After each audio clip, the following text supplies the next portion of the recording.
Okay. I've got the stream pulled up on my phone, so I should be able to read messages if you send something in chat.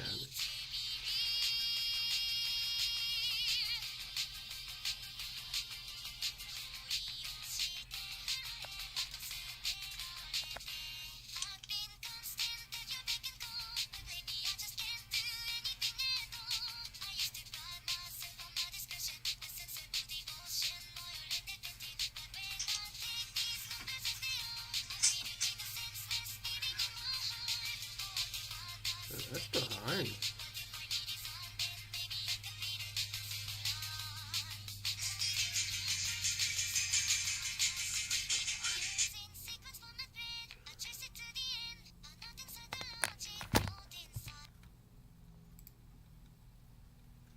Let me turn down the game audio more.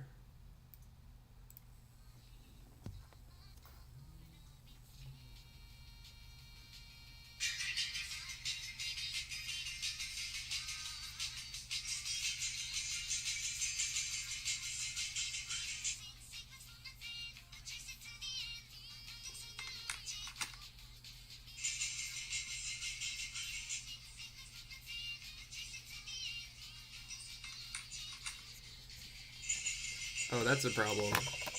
Oh, you can hear everything coming through twice, looping over and over again. Hold on.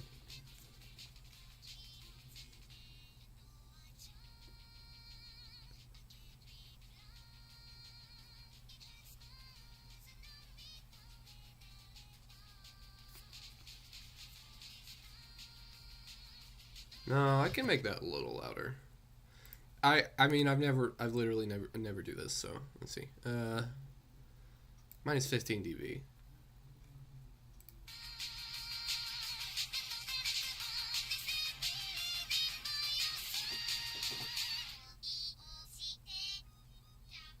Okay. Does this sound good? I'm testing.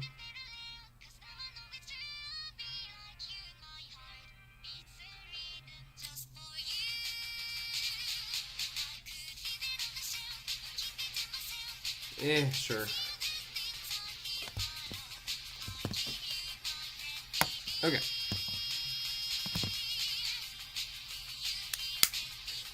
Time to actually play the game.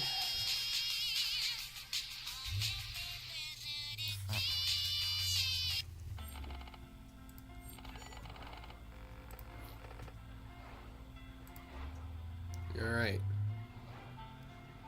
8-1. Heartbreak Wonderland.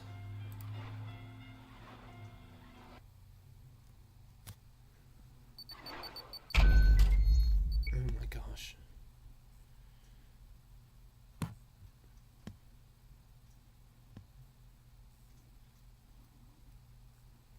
Oh. Stream's buffering?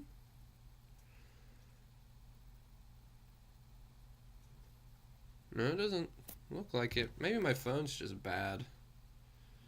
And like 17 years old. Look like it. Maybe my phone's just bad. And like 17 years old. Look like it. Okay. No. We're good. I'm just gonna play. 8-1.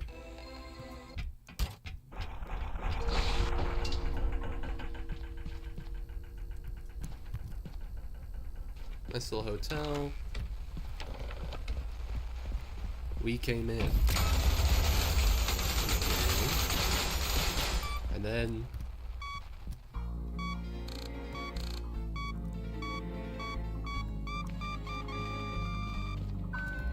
Whoa! That's... There's the Eye of Providence as an enemy.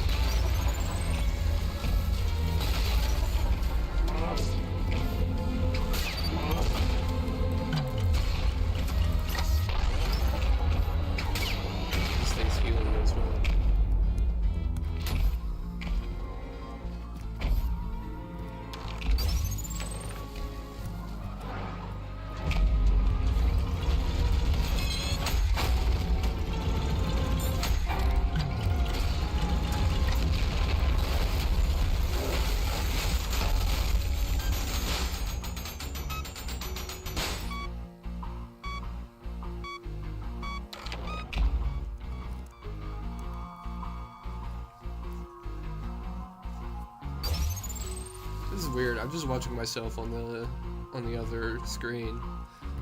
Yeah, I didn't notice this, but this is called the creation of the Tree of Life, and it's a lion carrying the sun. And I imagine this is based in some kind of actual mythology, but I don't know.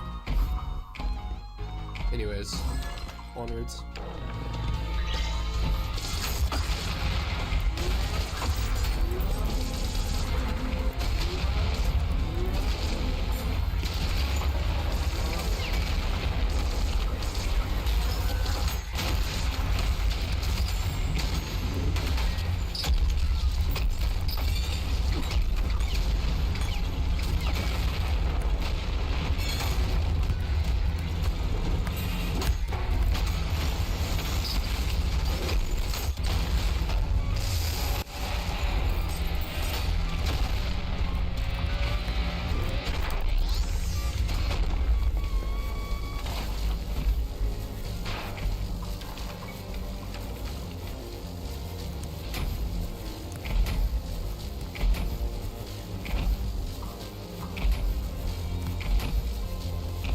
Huh.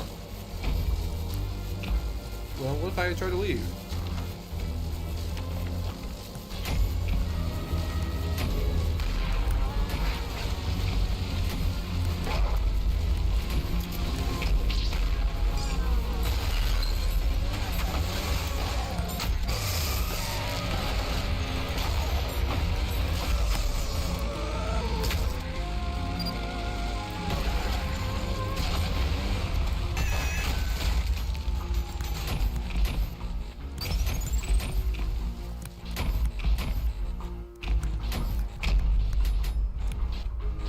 Odd staircase. That doesn't seem possible.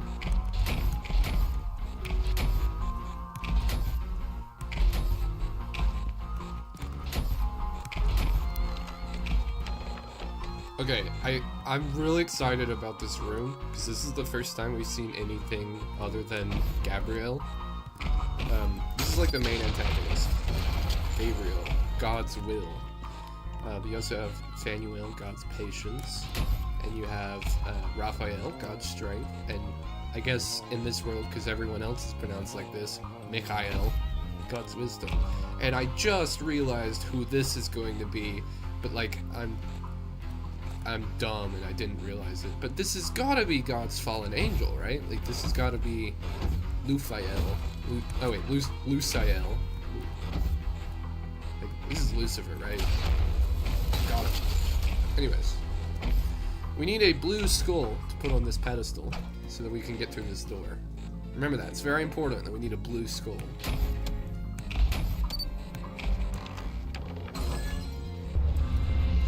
Oh.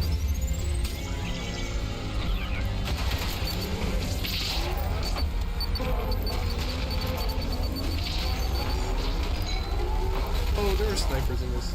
I didn't notice that.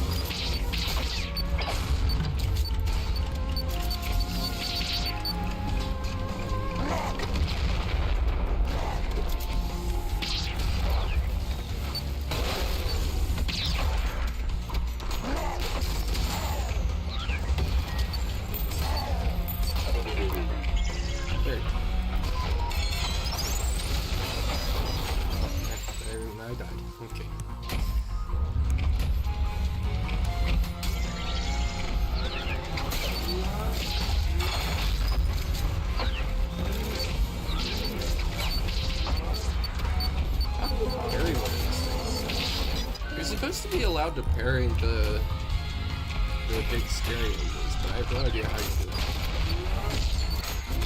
Oh, you can hit the center of those back? That's massive moves. A little bit. JFBS player. Oh. Hey, can you like stop?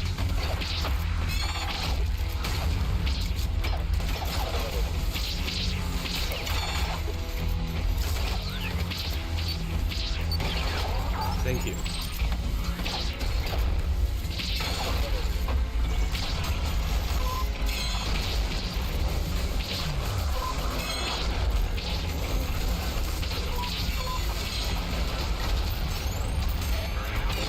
I blew myself up.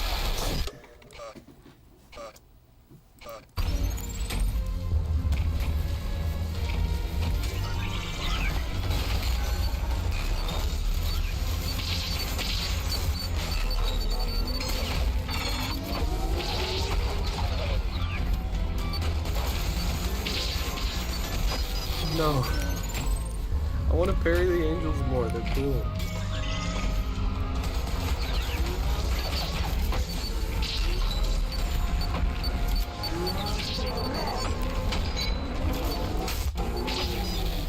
Okay, I just actually have to play the game. Fine.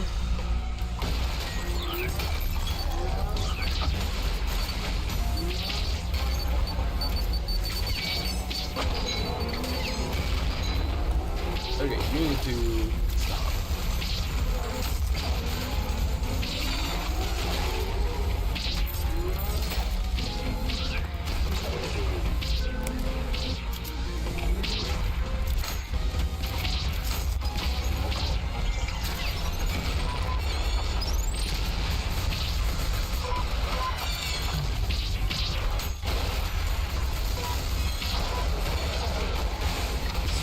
These red dudes are really annoying sometimes. They shoot rockets at you.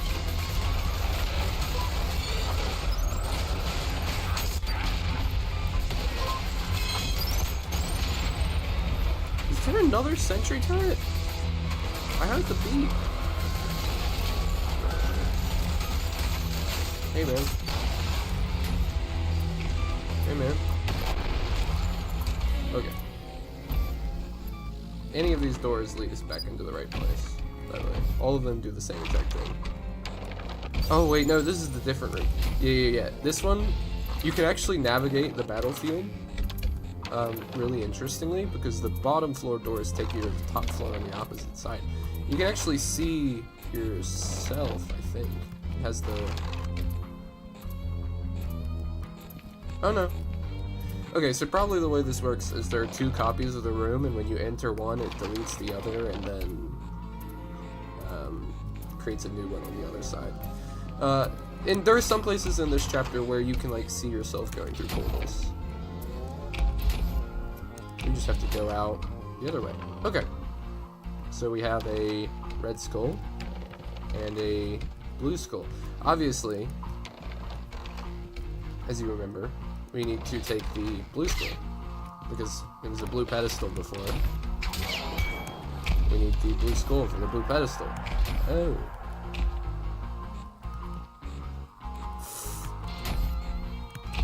No, my bad. I guess I forgot. Maybe it wanted a red skull. Let's put that back.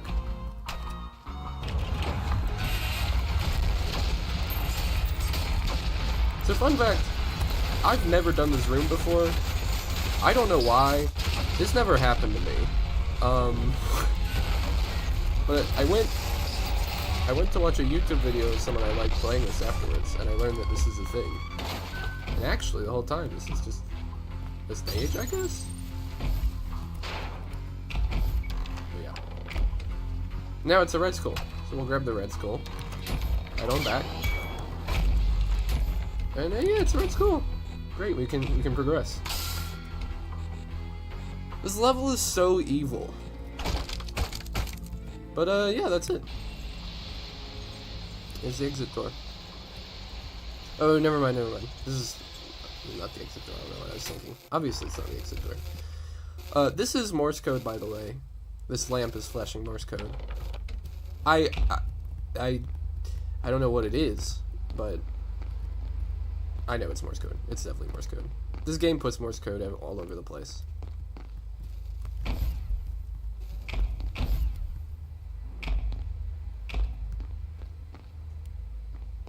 You've exited the facade of the hotel. I'm making my way along the edge. I don't really know where I'm going. Oh.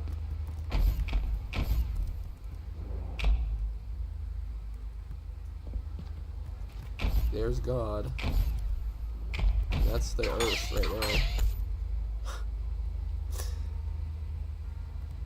Anyways. There's the exit. So, that was level 1.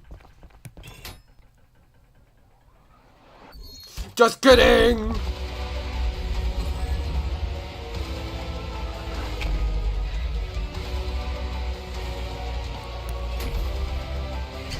Dude, this game is so fucking cool.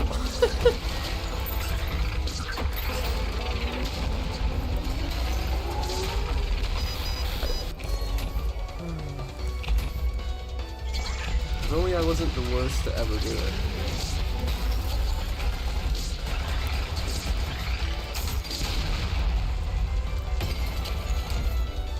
Break into this person's house.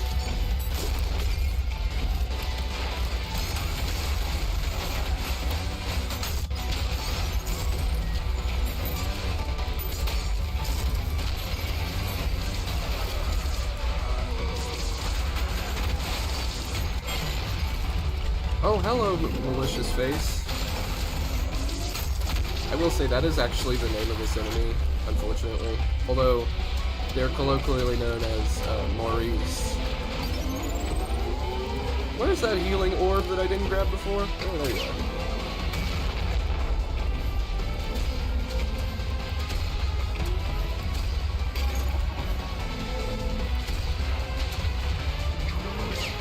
Give me up!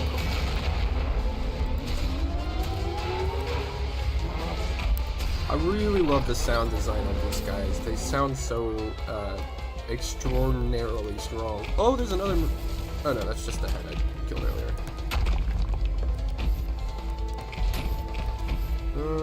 You go through here. No. feel like I remember there being a secret here. Anyways, slingshot point. Oh, and gravity changes, because of course it does.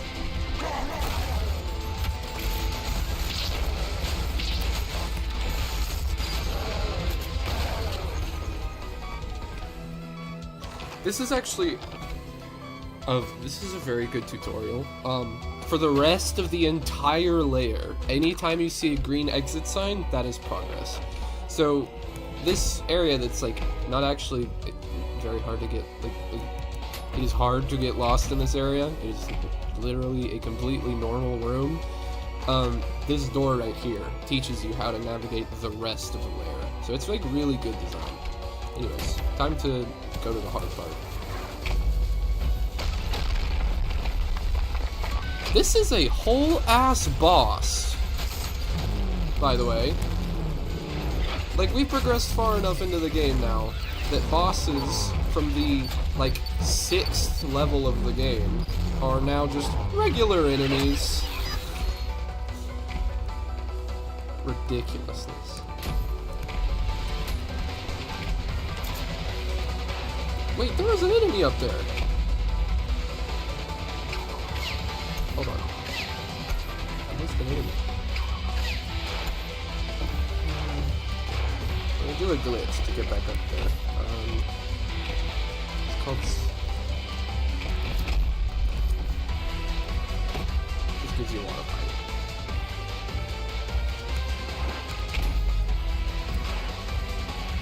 I missed someone up there. I heard their gun firing. There you are. Oh, there's 4 of them. How did I miss all of you?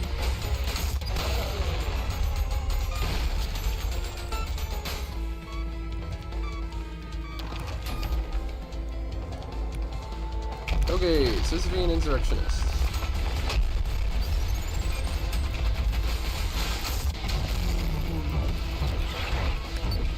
Like 6 levels ago.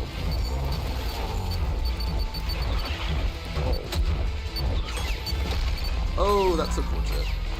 Oh, that's unfortunate. I need it.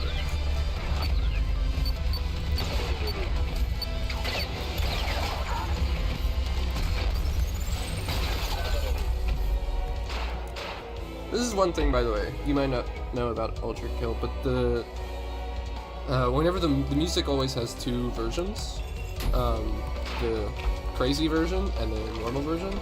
The normal version is, oh, by the way, we just went through that door and appeared out here. The normal version tells you that there are no more enemies left in the level. But if you're in the, oh, I forgot about that.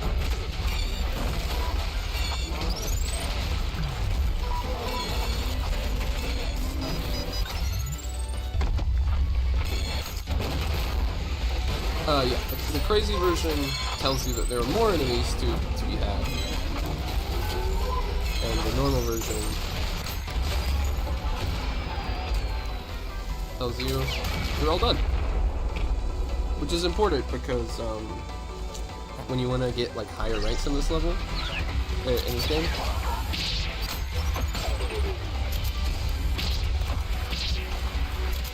you need to know where all the enemies are. Because you have to kill every enemy to get the next rank. And I believe this is the end of the level. And this section right here has some wacky stuff in it. Weird invisible portals, teleporting around.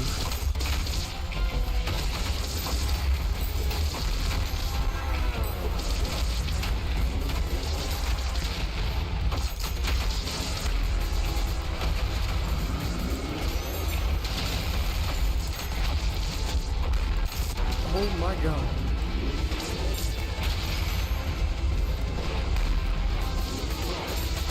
That's a window!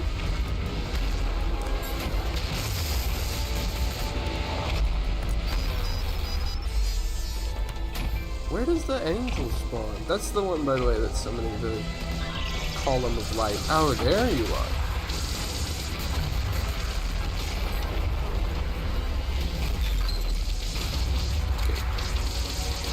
Good to know.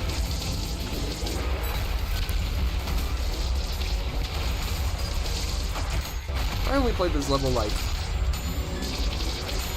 about 24 hours ago. It's unreasonable for me to remember the most important enemy locations in the level.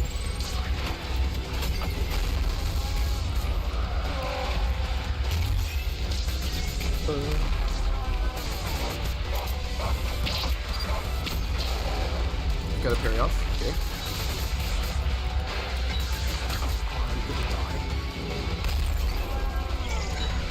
Oh my god!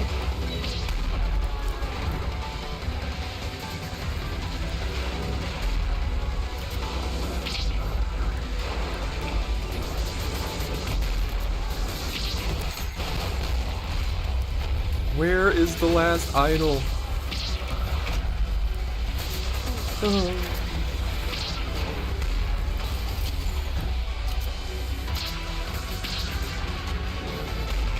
Oh, it's pointing.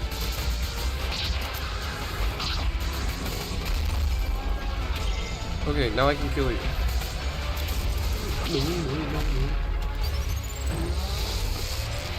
And now it's mad. Oh.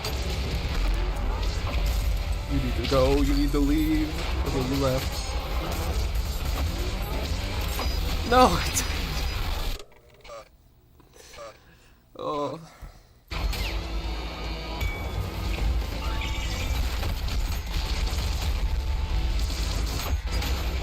Okay, but this time we know where to go.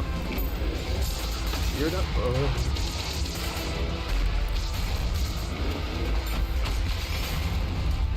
You're down here. Wait, there are two? What? Did you not die? I don't understand.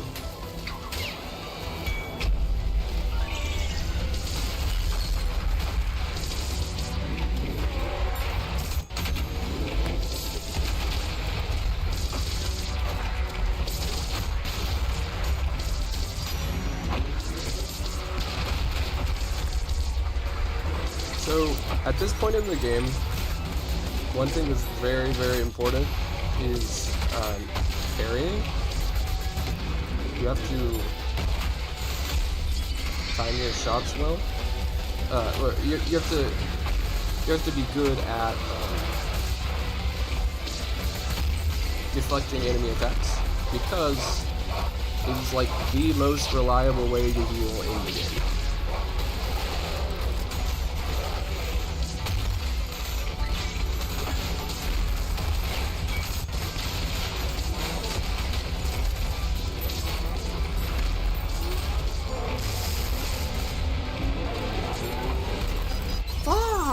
Freaking heck.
Oh no. Bro! It's so hard.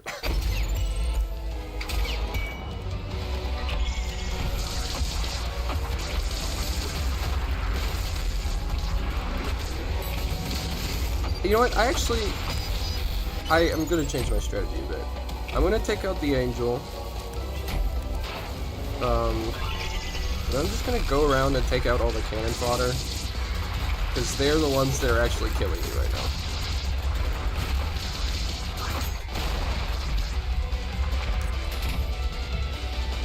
This should clear my path for when I come back through here.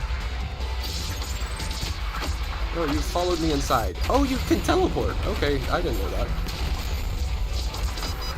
Well, that really throws a wrench into my plans. That really puts a pickle in my sandwich.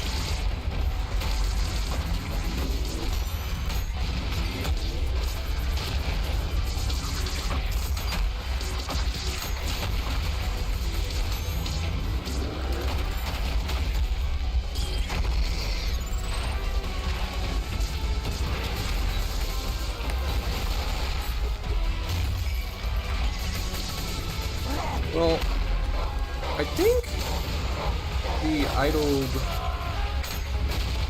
the angel that's protected by these statues is actually only getting enraged when I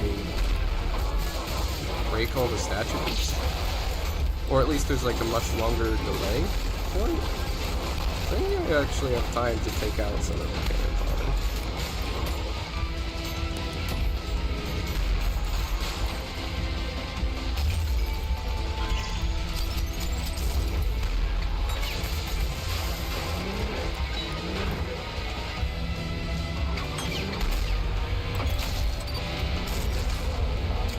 Why are you so tanky?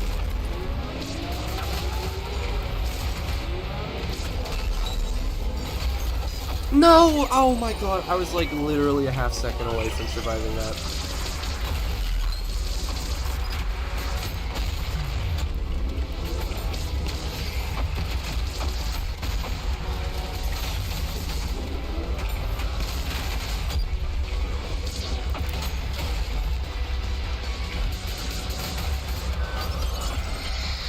There we are.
Okay. That's the hardest part of this room right now. Still a couple of enemies. And that's it. I think. Yeah. Okay. So that was level 1 of this layer. And after all that,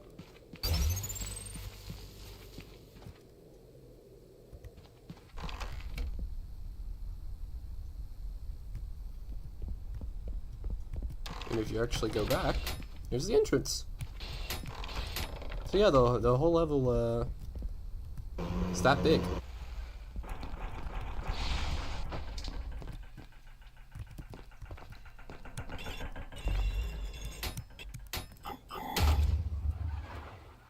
Wow.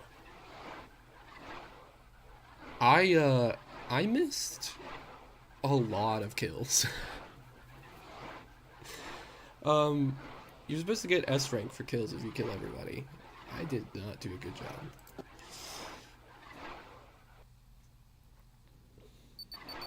Okay. This is where things start really going a little cuckoo crazy.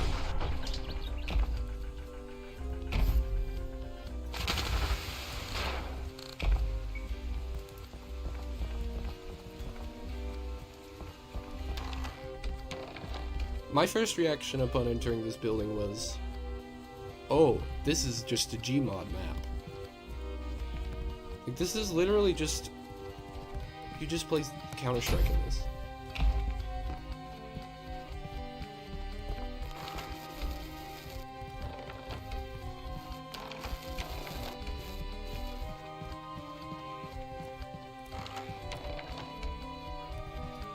Here's the main part of the level that you play in.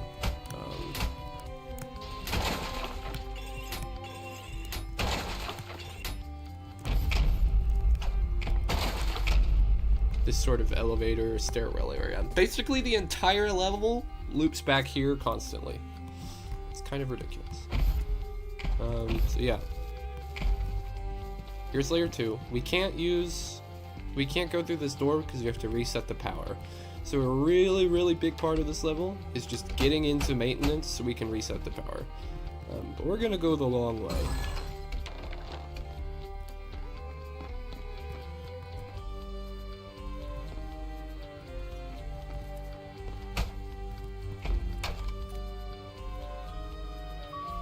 Text scanned. Earth mover mentions detected. Excerpt from archive. The fall of the Earth movers. Our attempt at reconstruction have been fruitful. Resources are still... I'm not going to read the whole thing. Basically, we're in a recreation of a certain era of Earth history. Here's a Portal 2 testing chamber.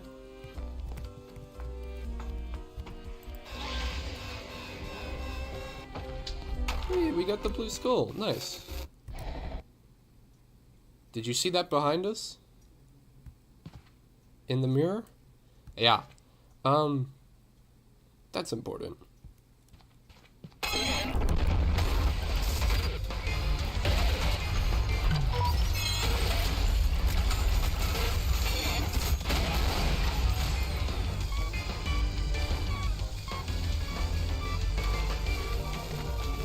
Welcome to Fraud 2.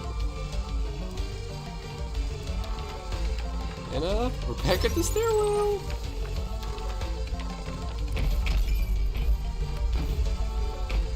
Now.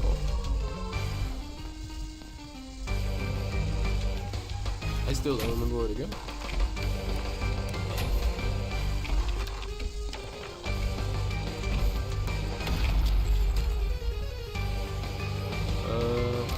You through here?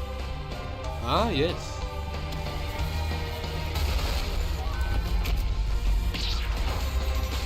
Now,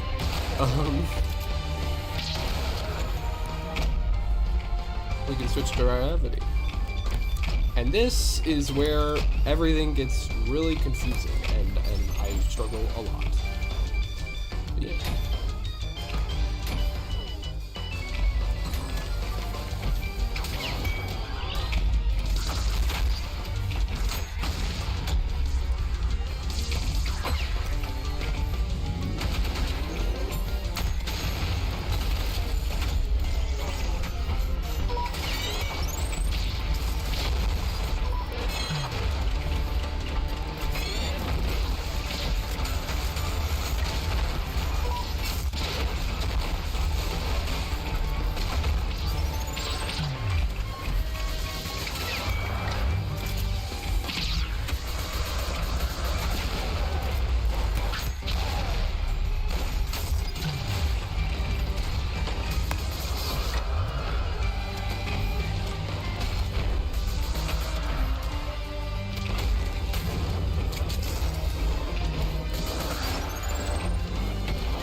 I guess we're in a bank. I don't really know.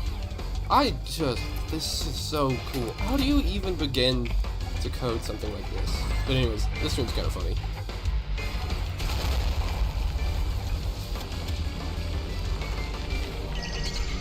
And I got big stuff in this room. First time I played. Mostly because I have no idea what the heck is happening. All of the enemies and you can switch gravity by going from wall to wall.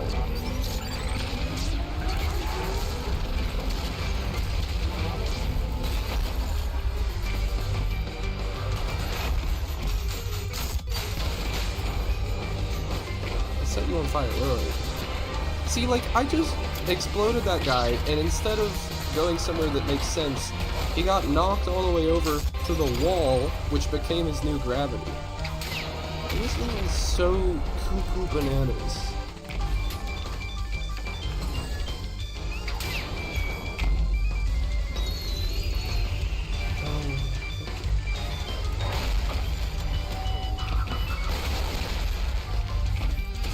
Now we get to learn about the blood puppets.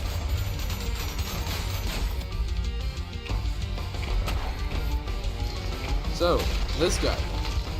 He respawns every enemy that has lived on the map over and over again until you've defeated every original copy, at which case you can then go in and defeat it and it stops spawning any things. Which is real trouble. They maintain all of their behavior, but they get like less health and less damage. The real big problem for this guy is that my computer absolutely cannot handle this.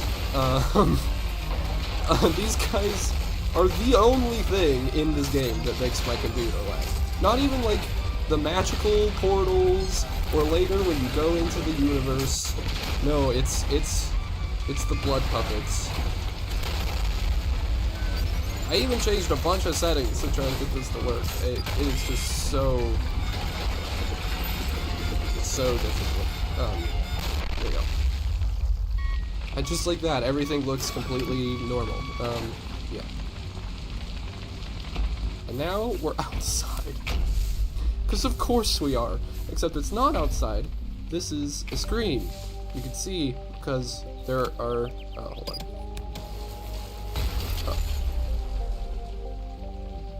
Of the texturing that they've done there. And this is also still the office. And here's the sort of meme-y part of this level here.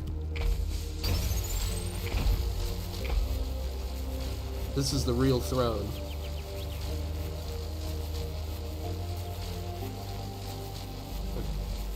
Oh, can I punch this? No, it's invincible too. Okay.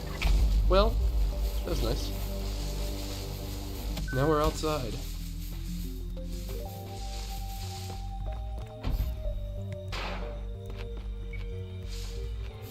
And now we're... Oh, you see that guy? It's important. But yeah, welcome to the Infinite Supermarket. I spent quite a good amount of time in here.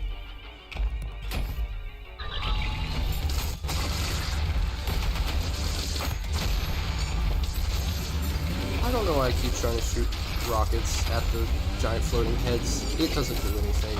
They don't take that much of that. Oh, I forgot about this. Yeah, this is the big difficulty of the Infinite Supermarket, is that because it's infinite, any copy of an enemy can attack you. Which isn't always a problem, but it can be.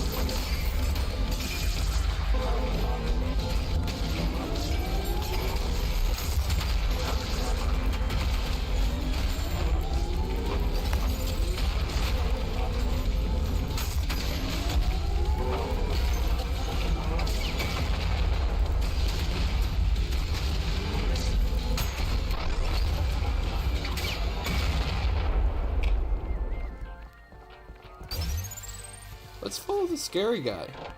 Oh, never mind. If I remember correctly, the most important thing is to go up here early, because there's an enemy that can attack you from like across the screen, and you can't get close to him because he does crazy off that.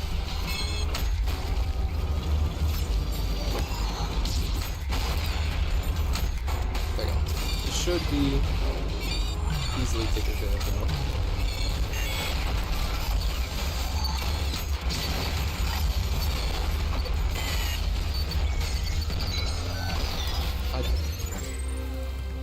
Yeah, this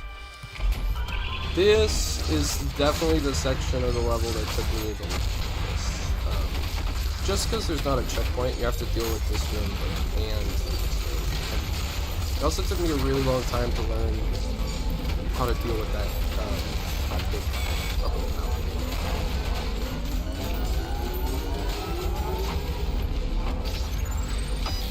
I don't even know what hit me there.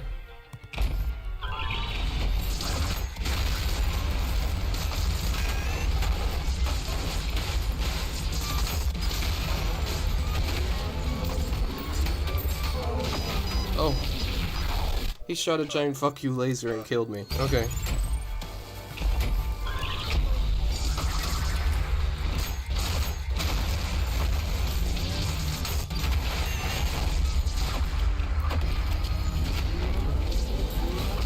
Oh, you dodged right out of the way of my powerful attack, I think.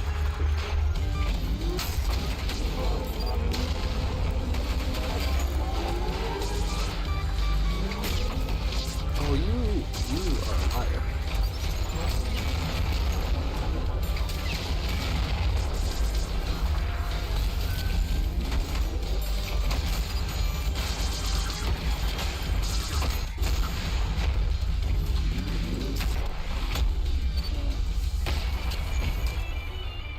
Okay.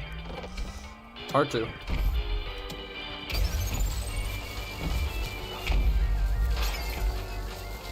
We should summon it now.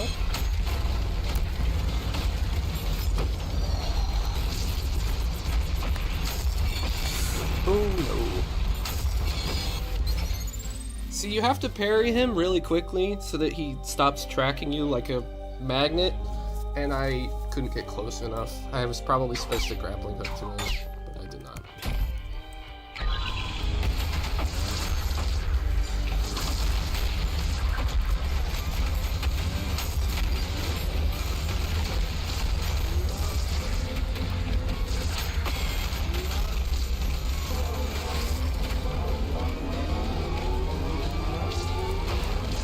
Bro, you both hit me with that.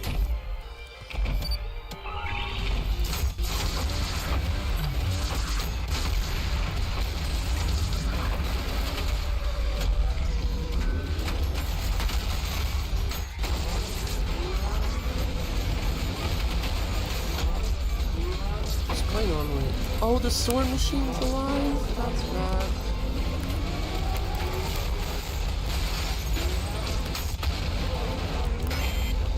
Okay, they're gone. Now I can just deal with biblically accurate enemies.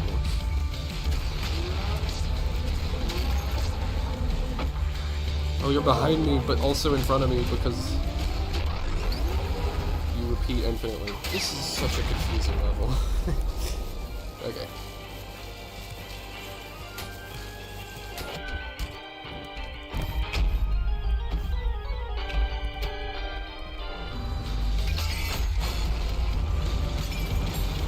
No. Okay, I got it.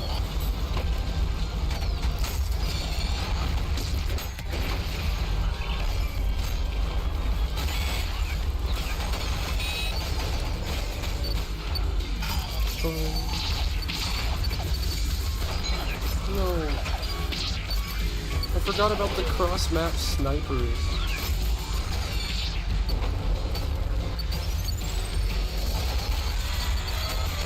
Hey, I got out rid of the biggest threat. That was the blue guy. Now I just need to... Okay, the sentry turrets are gone. Now it's just...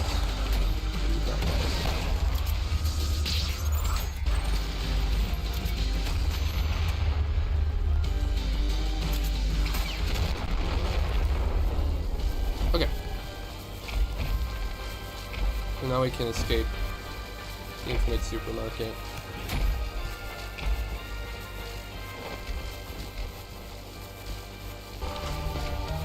And we're back in Gary's mod. With the blue skull that we needed from a million years ago. Anyways. This is one of the shell rooms where you can see yourself. Even if you shoot a bullet, you can see it appears. Which means that there's actually some kind of actual portal thing happening here.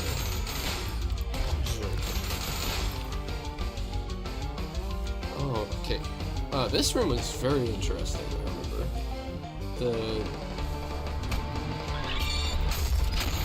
Because, yeah, it spawns one of these guys in immediately. So So the blood puppet copies this guy just over and over again, and he keeps respawning. Case in point.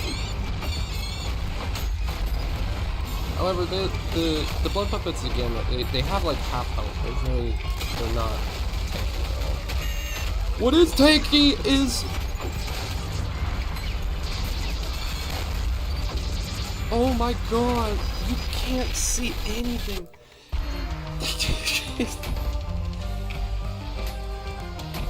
Genuinely evil lag machine. Like,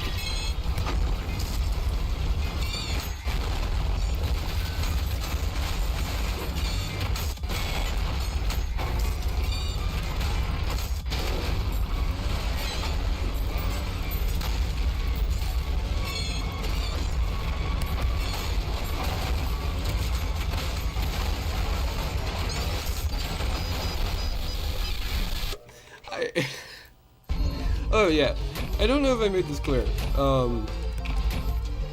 but if you keep going forward through this door, you end up on the ceiling, and then if you keep going through that door, you end up back on the floor. So it's this big loop, and enemies can come down here and up here, but you can also just like grab them, you can just yank them down. So that's kind of fun.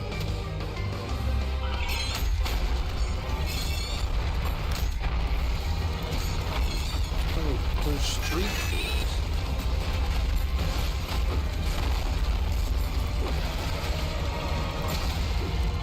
I marvel at the endless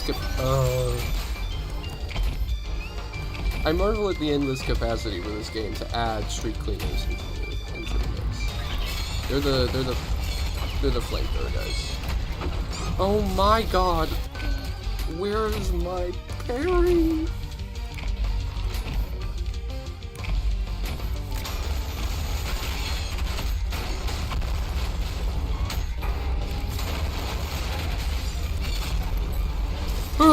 What happened?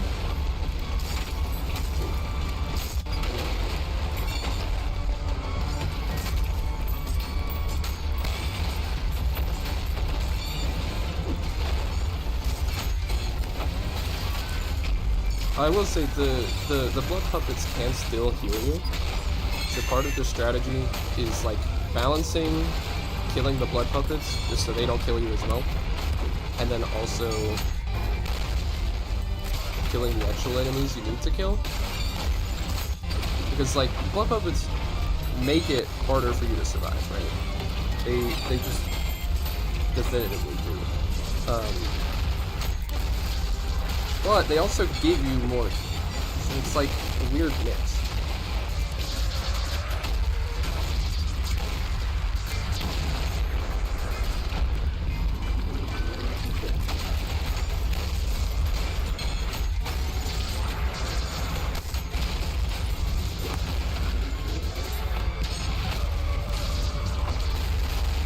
Obviously, the biggest problem is the 3,000 tons of lag. It stops me from doing anything.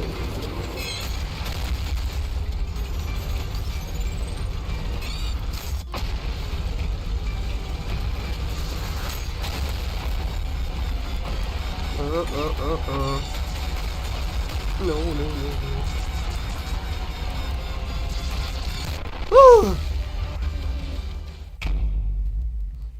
After every room in Act 3, I feel like I just suffered, like, serious trauma.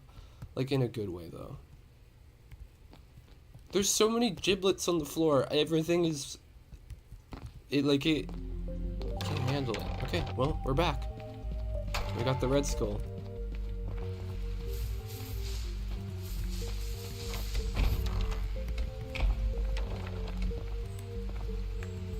This is what was interesting to me.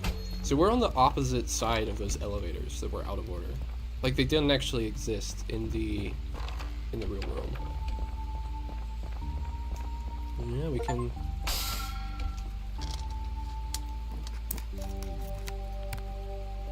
keep going. Oh, and we're back in the Hell Mart. Okay, well... looks like you never really escaped the Hell Mart. Alright, this one is literally the trippiest room. It took me so long to beat this room because I literally... It blew my mind so much I couldn't, like, process it. So, like, the staircase. If you keep going down the staircase, it takes you to the opposite side of the map, right? So these two are portals to either side. But also, this hole in the wall is the hole in the floor. You can see yourself right there. So you can, like, do this. Also, the mannequins change position when you're not looking at them, but they don't realize that you're looking at them through the portal, so they just keep changing position. Yeah, and this room is genuinely evil. It is so hard for me to comprehend. Especially when it puts this barrier wall down, because then you can only navigate between the rooms by using the portals. I don't know.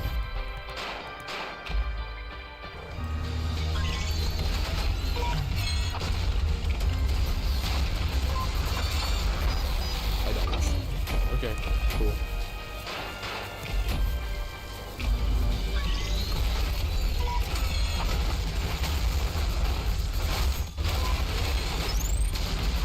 See, in that case, enemies, like, okay, enemies can go through the portals.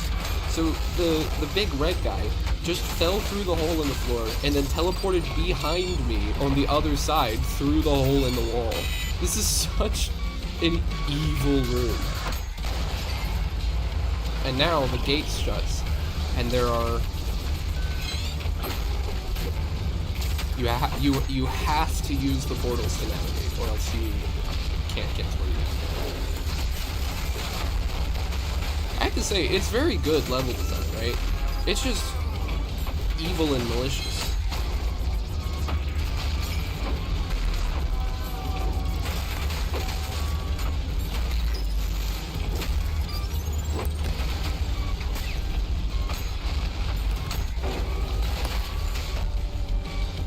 But I've had some more practice around it. Okay. There are some random little enemies nearby that are stopping me from progressing. Because I know... Oh, there you are. Because I know that, yeah, you get the malicious faces, and then there's also swords machines. I'm gonna die because I can't see!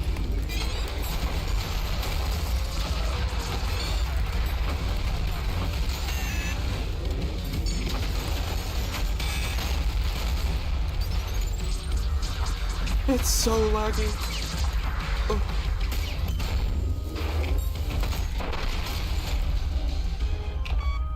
Oh, that's everything. Holy.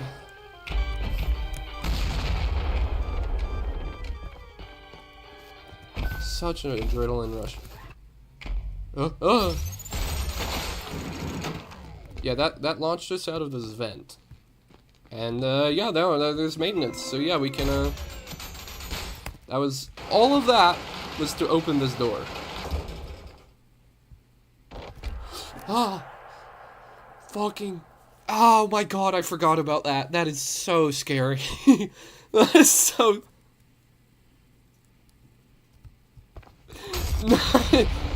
That's so scary.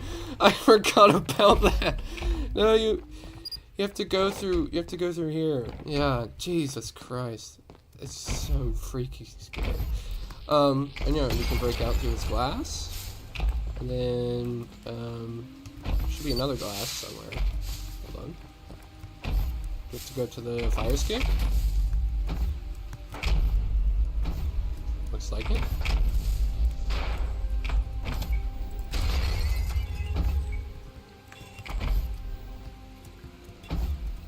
Go through the... Okay. And now... we're in, Mirror World. Remember this room? And this room? Now it's all broken and sad. And here's the, reverse stairwell.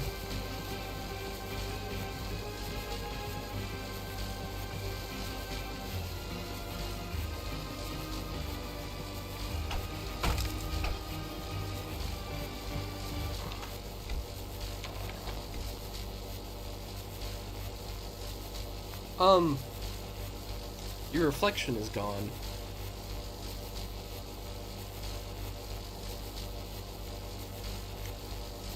And that's a marionette cross.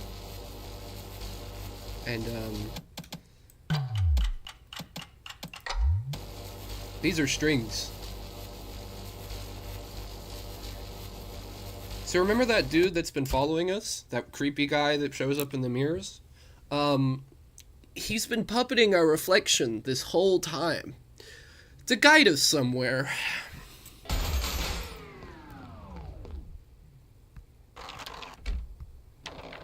Oh, to the exit. How nice of him.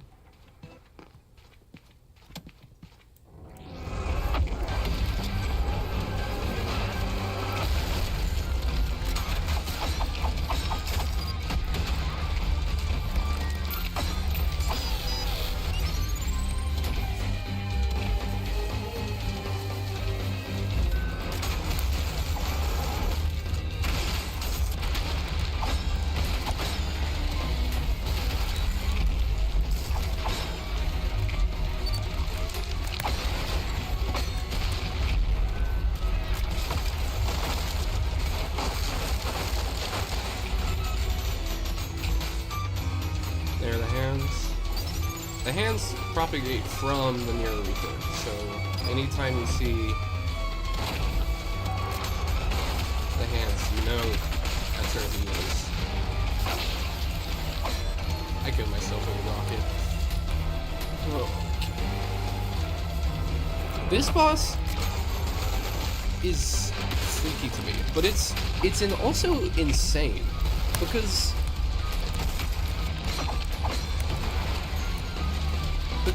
they added a, like, this is like Resident Evil. Like, this is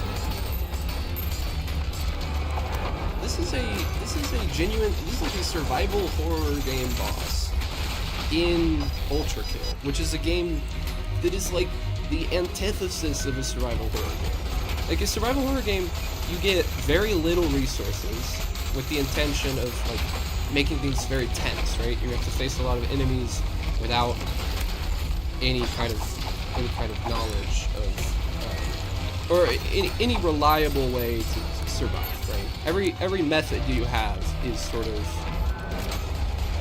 very limited and good, or just bad, right? And so I'm very interested in a boss like this in a game like Ultrakill, where you have an abundance of resources. Ultrakill is all about using your incredible range and amount of resources to do ridiculous things, right? So how do you make a boss that does the mechanics, the feel of a survival horror game with the like mechanical nature of Ultrakill? And if I can get to the second phase, I can show you what I think about that.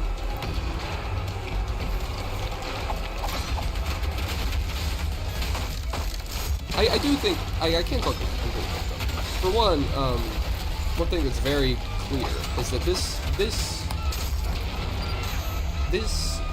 level is very much structured like a horror game is, right? You just, things sort of slowly get corrupted, things are flipped. It's very much a survival horror game structure, right? So the horror of a boss like this already fits very well into... Oh, this is the second phase. Okay, so you can see that for me, the boss is invisible. But the boss isn't invisible, because the boss is in the mirror. And that is because you can only see the boss in the second phase in the mirror. And that, to me, is how I think the game makes it into a survival horror game. Because it takes your, the promise of resources and the ability to, like, go crazy on a boss, and it makes it unreliable by making you focus on your reflection, right? And, like, going, oh crap, he's right there. and going at him. Because in Ultrakill, one thing that's always reliable is that you can see the enemy, and that you always have these resources. And so that's how I think this boss is actually really cool and really well designed. The other thing as well, is that the boss is taller than you, the legs are taller than you, so you can actually slide underneath the dude's legs, without getting hit, without getting contact damage, which I think is actually really important, because you're sort of doing that, like, crouching motion that I think is used in a lot of stealth games. But in sort of the Ultrakill way, you're not stealthing at all, you're just doing a stylish move. Also, our reflection is back, because we killed the puppet. Very cool level. I really like that level. It's hard, but it's really cool. Apparently you can finish it upside down, though. I have no idea how that's possible. Okay, so we've seen some pretty crazy stuff. But 8-3 is unequivocally the most insane first-person shooter level I have ever seen, ever. It is... like, okay. You have to understand, when you look at the terminal and it says something like this, you know you're screwed. When facing down a difficult foe, it may be beneficial to get rid of the fodder to reduce distractions. It might as well say, good luck, smiley face. Like, this is actually good advice, but also, fuck you. 8-3. Or 5-3 Ship of Fools. Just kidding! This is 8-3, Disintegration Loop. And it is a mashup of every level in this game so far. Not anything in Layer 9, except as it exists.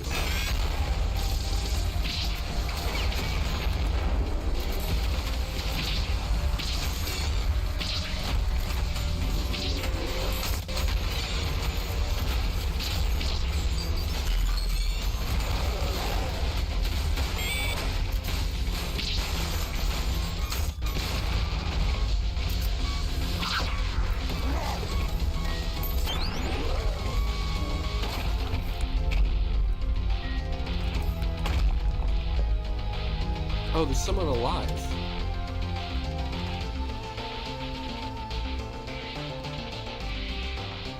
Is there? I still have the cross on the door, which typically means someone's alive. Maybe it's countered these guys.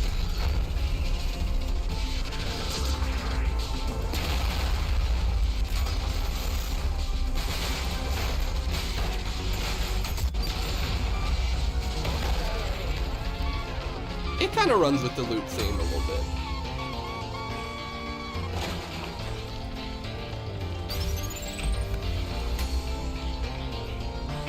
Maybe it just doesn't let you out of here.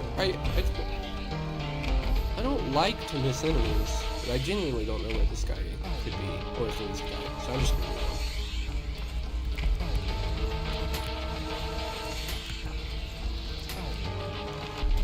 on. Okay. This freaking room, bro. Crazy stuff.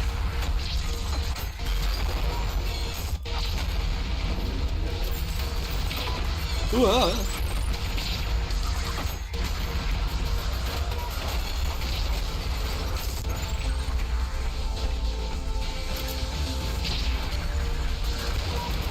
So this sort of idea of like rotating through all the different levels at once, very important in this level. It is the main mechanic, is that you're on these sort of confusing whirligig roundabout funhouse of levels, and that's the only way this game. I'm also not sure, is this red? I do not remember what happens here. Oh! Oh! Oh!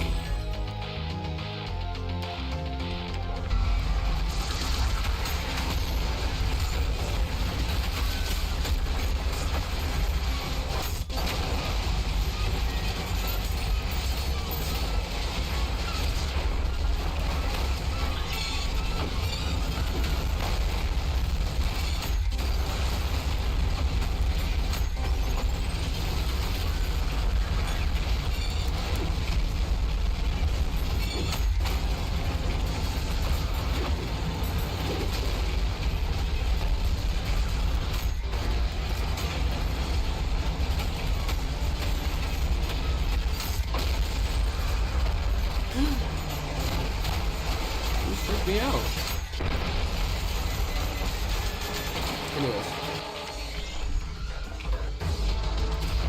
Whee! Yeah, I'm not gonna say I think I could recommend this level to someone with motion sickness. Oh my god, I forgot about this. Okay, so you have to understand how important this is as a moment, because this room is very, very significant. This is the room that you fought the main antagonist of the game in the first act. So as soon as anyone that's played Ultrakill all the way through up to this point walks in here, they're gonna go, oh god, are we fighting Gabriel right now? Like in the middle of a level? Kind of, we are. We're actually gonna fight his powers, who are like little mini angel versions. Like this is Gabriel right here. This is the main scary guy. And this is who we're gonna fight. The powers.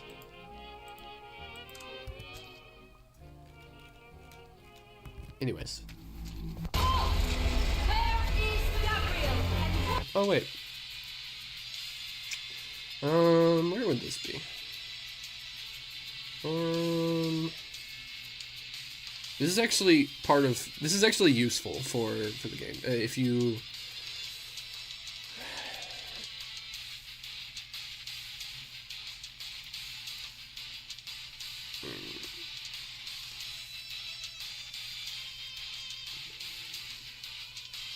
can turn on the subtitles.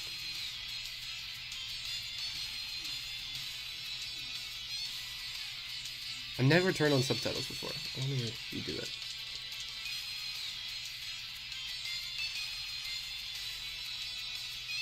Advanced options? Oh no, these are like win specific. Okay. Not controller rumble. No, these are just like gameplay. I think it would be an assist mode, but oh, audio, obviously. Oh my gosh. Yeah.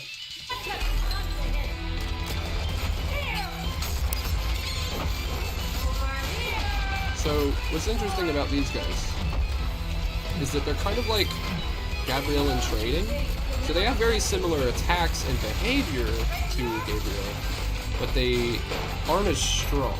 And because of that, they have to call out their attacks. Like it's like something in lore that makes them weaker, is that they have to...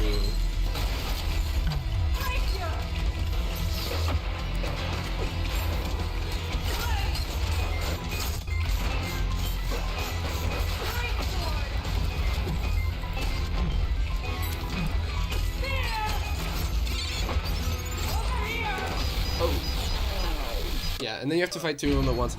No, but yeah, they have to call out their attacks in order to manifest their different attacks, just as part of like the story.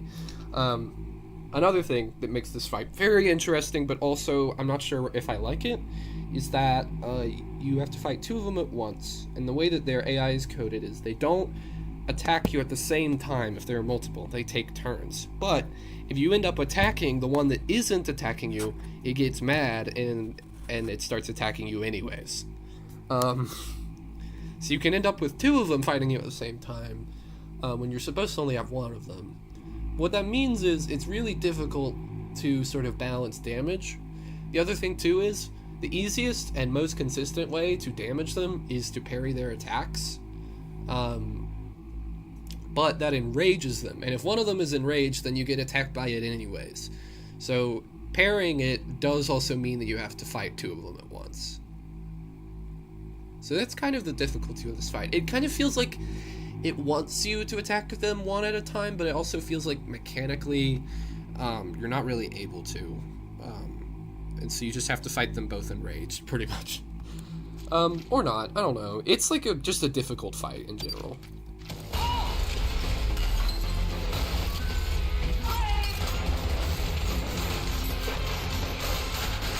Like, one of them is actually quite... You don't have high health, and you can pretty easily get one of them. But when you get to, it's that weird balancing act that like makes it.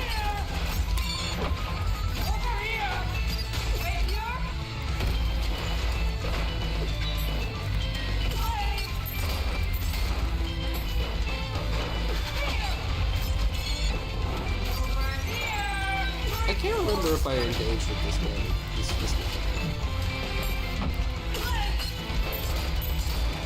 Because once you kill one of them, it's really easy to kill the second one. The problem is, if you just like hard focus one of them, there's a pretty long period of time where you have to face two of them at once. Which is like, usually a death sentence for me.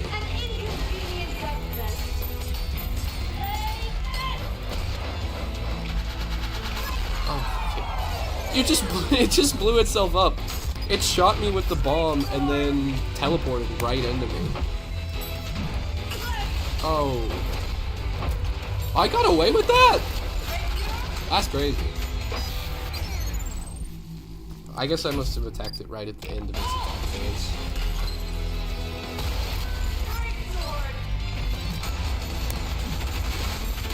I also have to point out how cool it is. Oh. That we're getting another named character that speaks. That is not common. That is reserved for Gabriel and like the hardest bosses in the game to date. Like, I'll give you context because their names you know. The only other named characters are King Minos, and Sisyphus. Those are the only two other characters that speak. Though, I will say, the powers do not have individual voices, because they are not of the same sort of rank as Gabriel or the other Kings of Hell. But it's cool. It's also cool because this is the first, like, sort of female voice you get in Ultrakill. Everyone else is, like, freaky, just, like, men with horrifyingly deep voices.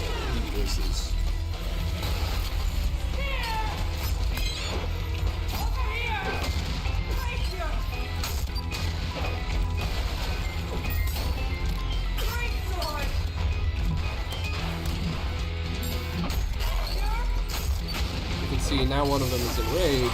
It's always going to attack me no matter what. And so now I get two people at one time. I have to point out, by the way, that this is not the end of the level. Like, once you beat these guys, there's a whole level. This is the tutorial for this enemy. And I would genuinely say that it's harder than, like, by itself, most of the other levels in the entire game. Like,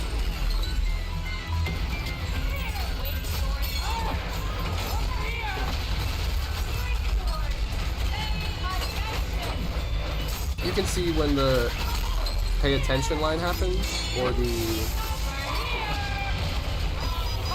the like wrong target, wait your turn, that line, those lines, that indicates that you've accidentally attacked the wrong one, and they're gonna eat your breakfast.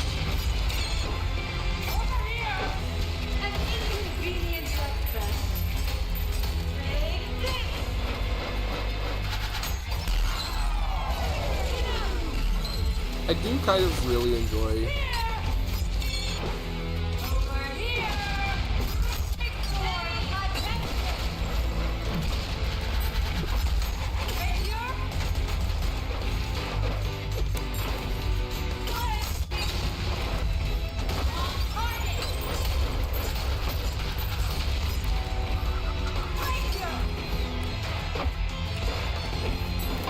No! It's like a half second from parrying that. This fight is genuinely very difficult. It's very funny to me, because this level is definitely the hardest level in the game. It is, like, base difficulty. There are other, like, challenge levels that are, I would say, are significantly harder than this. But this is the hardest, like, base game level. We still have one more left in the act, the final boss of the act. I keep saying act. It's technically called a layer. It's like the layer of hell.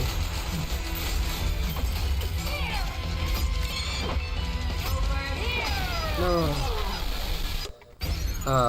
Yeah, it's technically a layer, but it is definitely the hardest level in the layer. It's also the longest level in the layer, I'd say. So that might just be the difficulty. I'm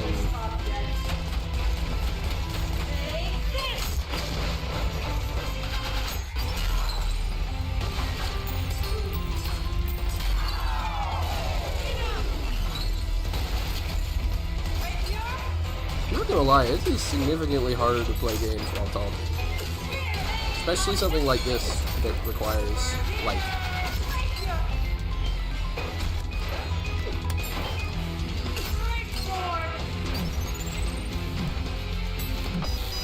Crazy attention. Man, I feel like I wanna learn the proper like strategy for this fight. Because mostly I just wing it, but I imagine like speedrunners they know exactly when to parry and everything. Although I guess they're not worried too much about survivability because they just survive anyway.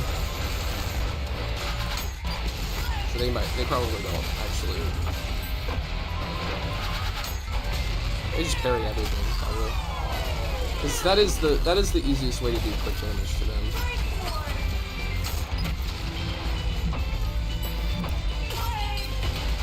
It does look though like you can actually control.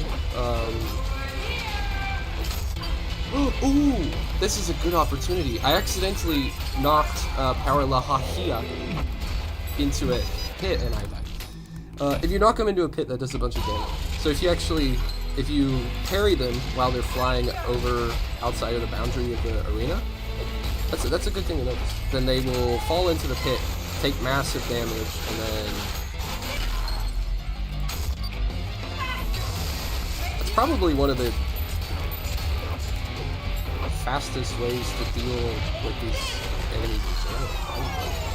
Especially when you get two of them at once. I'm also concerned because the double battle with them, that mechanic, doesn't occur anywhere else in this update, which means it's probably going to happen in Act 9. I'm also concerned about Layer 9, because Layer 9 is a very short layer, it only has 2 levels, which means that if there isn't some, like, secret final boss shenanigans, and there's actually only as many levels as are advertised, that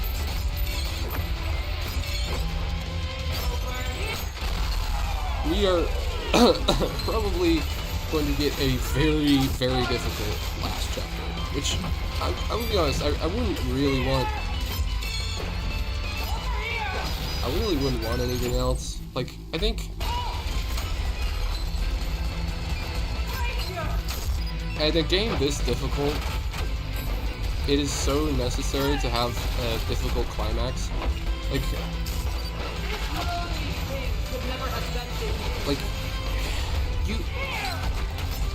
I feel like I would be so disappointed if the final boss of Ultrakill was a pushover, or if the final chapter is a pushover. I don't know about final boss, because it actually makes a lot of sense for the final boss to sort of be easy, given the way that, well, not easy, but like less difficult than people expect, because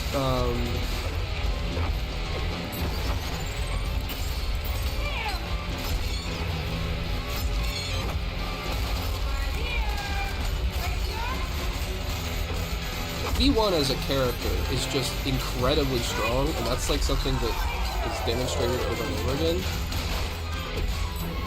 So I wouldn't be too mad if V1 was like just shown to be very strong in the final battle. That makes sense.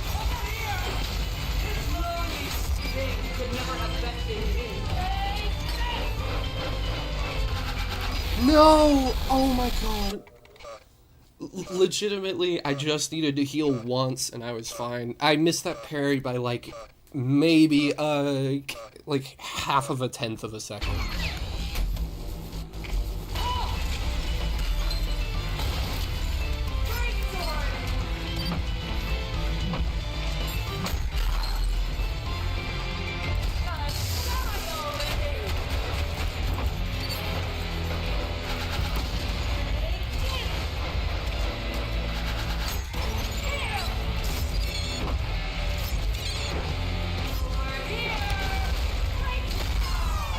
I just blew myself up.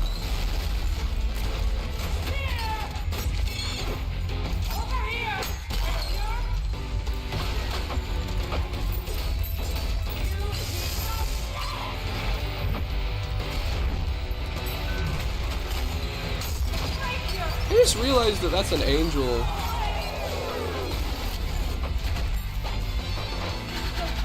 Say, you piece of shit.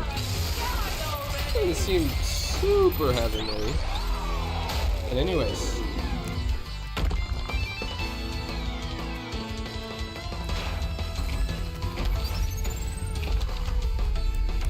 There you go.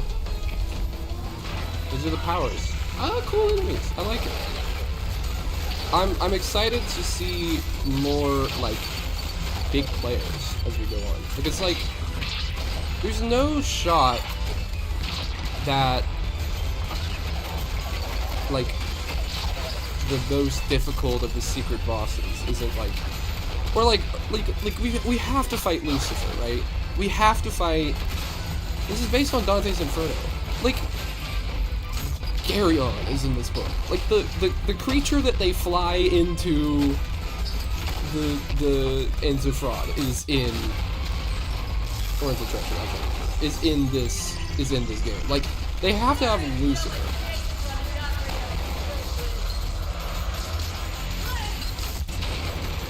By the way, I believe this is the room that inspired them to put that, take out the weaker enemies first warning.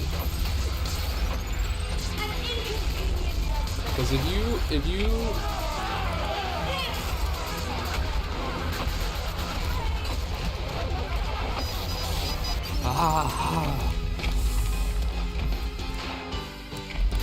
it is so hard to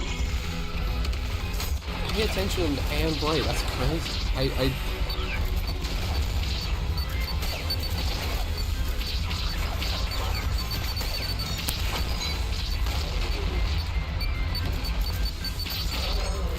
Oh my god, the snipers, bro.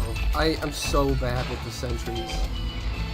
You can only stop them from focusing you if you do very specific things, and they give you a very limited timer to do it. They're one of those enemies that's like extremely high priority to take out immediately because they can absolutely destroy you very quickly.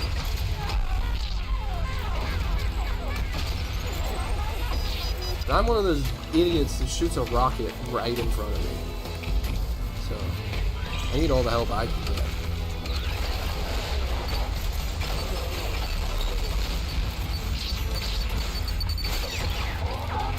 You can also parry their sniper shot, but I'm pretty sure it's like really tight timing because I've never successfully done it even a single time. I guess I've never really tried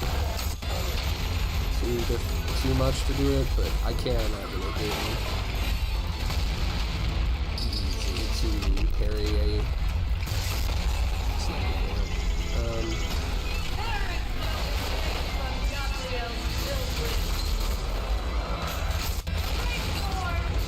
It is interesting to use the familiar there. Gabrielle's children.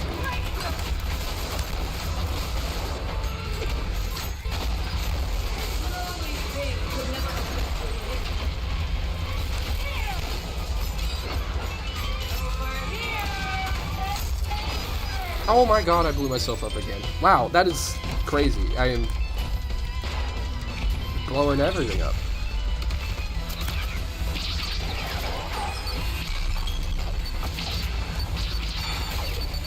I missed my shot! Oh my god, you are the worst. And I thought that was a different weapon.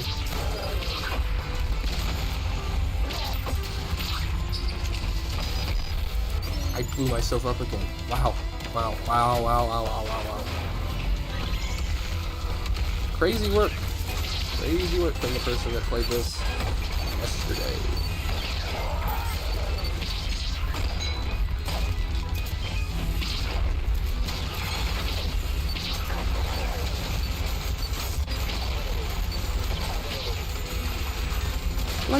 Like the sentries were genuinely introduced in they're introduced in Act 2, and I don't know if this was the intention, but like the structure of the part that they're introduced in puts them as like a minor new enemy. I guess in Ultrakill it's important that like there are very few enemies that just exist. Like they all sort of serve purpose. It's kind of good like that.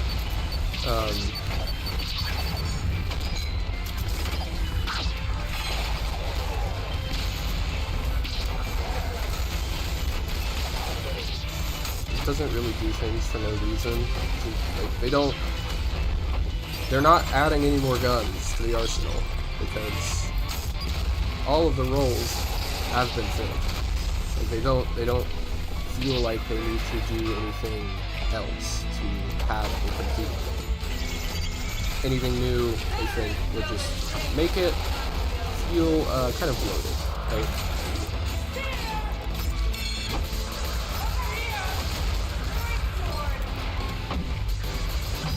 Dude, I don't know. One thing that's interesting is that the powers, they do not care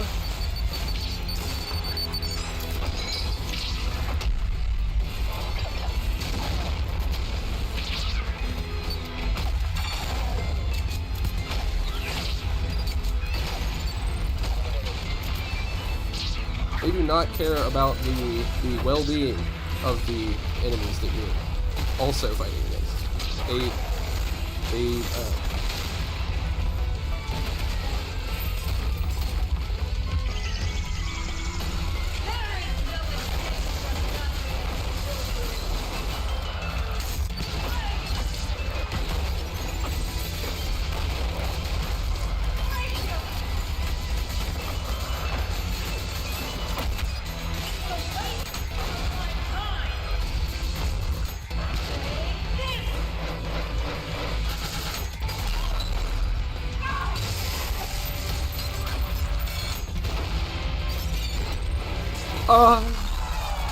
Okay, we got the power. That's basically guaranteed right now.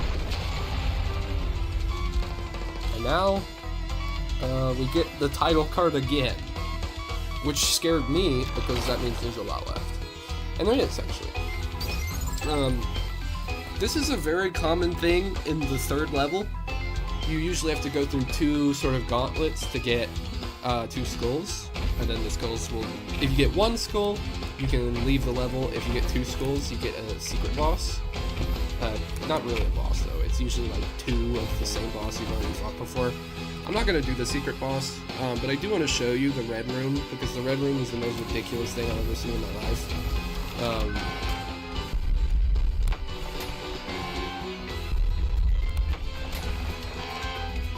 This is the red room. It is,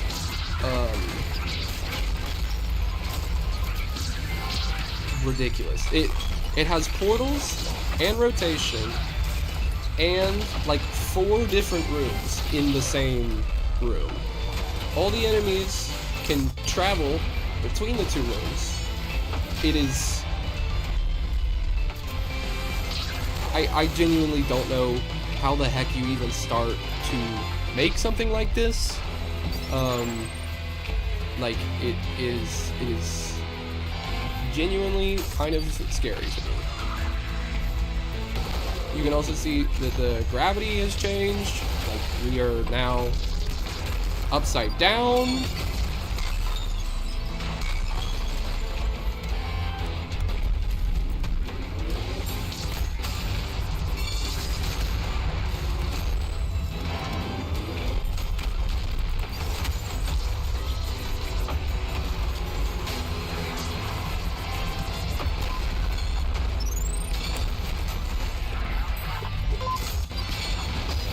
Oh my god. Like, I don't even know what's happening at all. Like, I can't even... Like this room is difficult, yes, because it's filled to the brim with the hardest enemies in the game, but also because, like, what is happening? Like, it is so incredibly incomprehensible. It's crazy.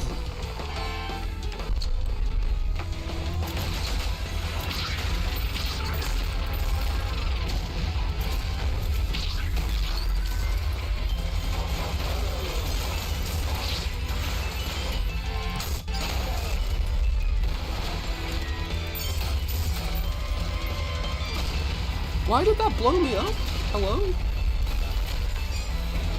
I just collided my rocket hit something invisible.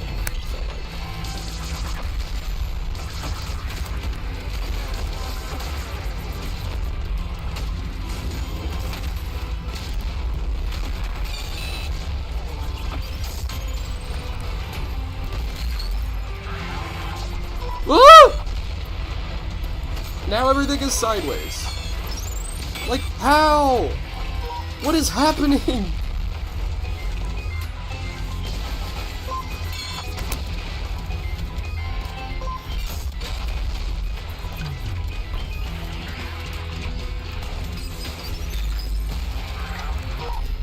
Like, there was an angel that just died, I just heard it. Oh.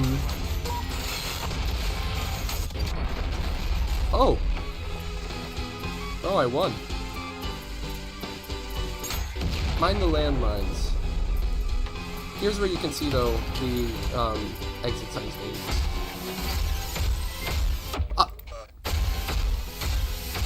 This is straight up a portal puzzle. Like, literally, actually, just literally the second level in Portal 1. Oh, this freaking room is cool, too. What's fun about this is you don't actually have to worry about being under the lava, because the lava is just the texture. It's just the facade. There is literally, it is just a fight above ground and below ground. Once you're below ground, you can't get back out.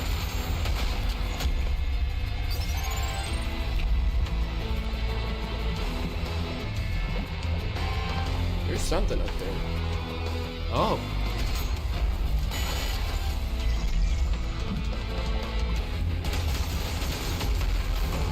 Whoa!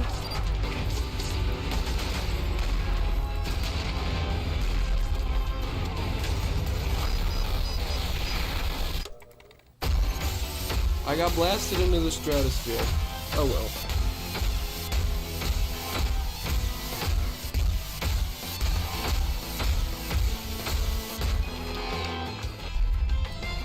You can see the evil and dangerous TV.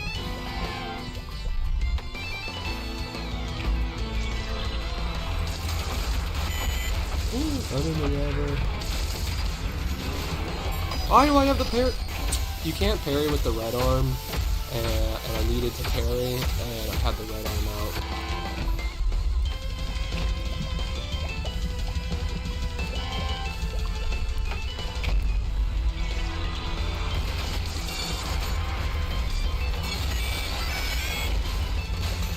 Line them all up in a row. Walking down like bowling pins. That's sick.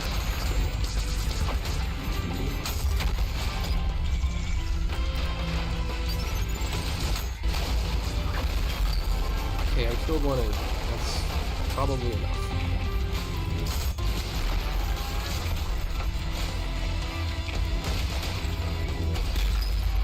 Kill both angels. I parry the Gutter Man, so he should be fine now. The Stalker dies, but it doesn't matter.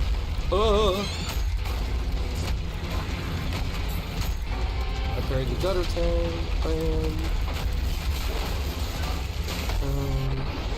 and that guy died in the lava. Okay, we're good. And now we're in literally the spiraling staircase from Harry Potter, so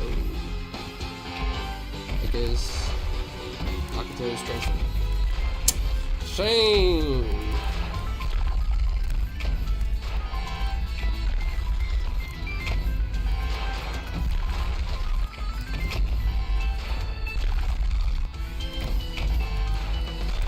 Ooh. Let me in! There you go. And,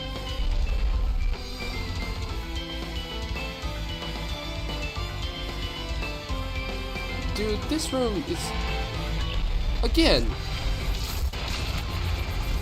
I want to point out, this stage has portals, gravity switch, and 3 layers of rotating rooms. What? How do you make this? What has to go wrong? Or right in the creation of a person for them to conceptualize this? It's a puppet room? I forgot about that. So now you have to find every enemy before you die to the puppets. Wow, that's crazy.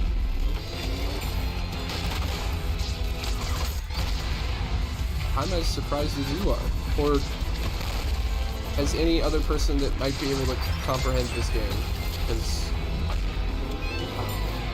I don't know.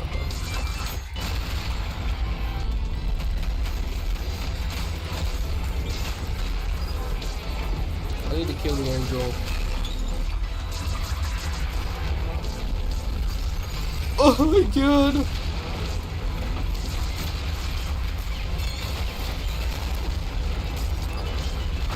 What is happening?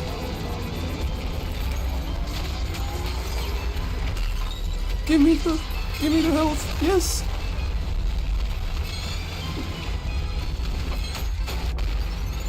Oh.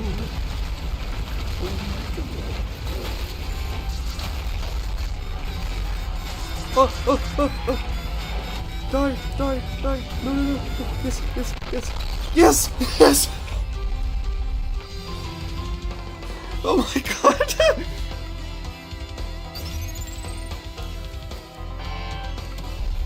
Oh, okay. I am alive. I am here.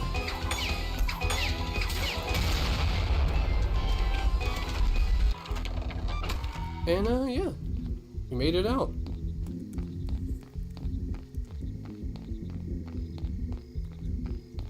That's where you come out of if you go for the Blue Skull route. But it's longer, but I think it's easier overall, and it's also not as chaotic. And yeah, we're back here. I can show you a little bit of the route because it has a different mechanic as well. Oh, is this? Yeah. This is the mechanic. So it instead of the big rotating rooms, you get this weird effect where the rooms are like panning forth between one version and another version.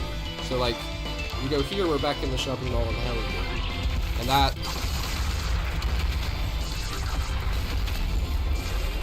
But then we go back out and we're in this level, which is from like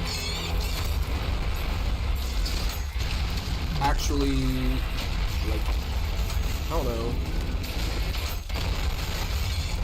Hold on. It's from the very first layer. Like, it's from Limbo.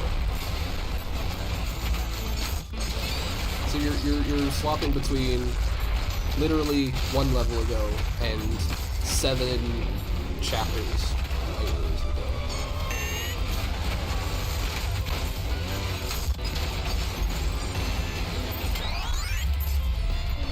I believe that means there's nothing left. And once you kill all the enemies, the cannon gets a lot slower, or it either stops. And you can see once again that the exit sign is used to navigate.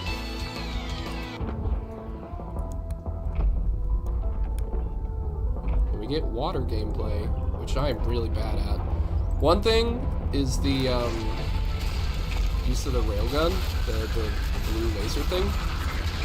You can't use it underwater because it's technically a gun that uses electricity. And so if you use it underwater, you are actively sabotaging yourself because you electrocute yourself. And you deal like half of your health in one use of the railgun.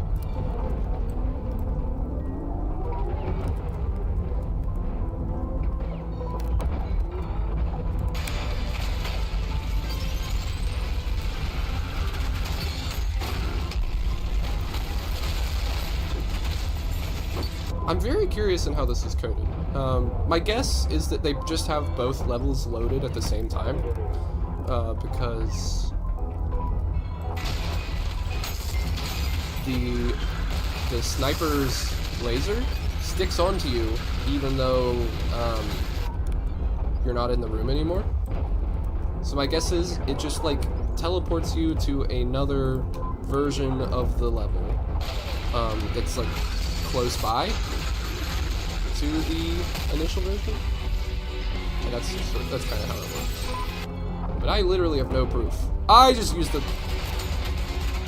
Yeah, you can see I used the electric rail cannon on myself there by using it underwater.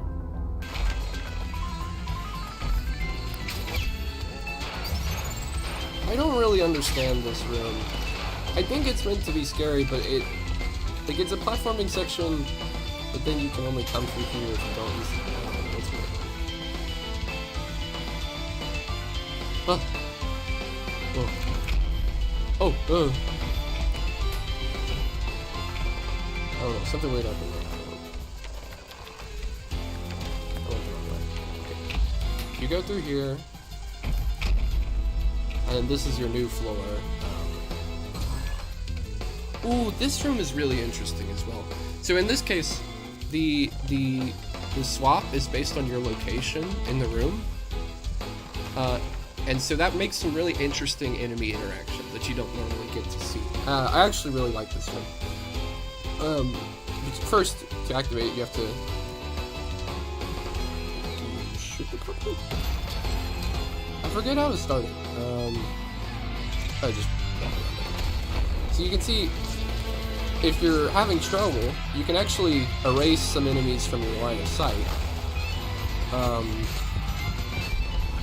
You do have to kill all of the enemies, because the puppet looks the same. But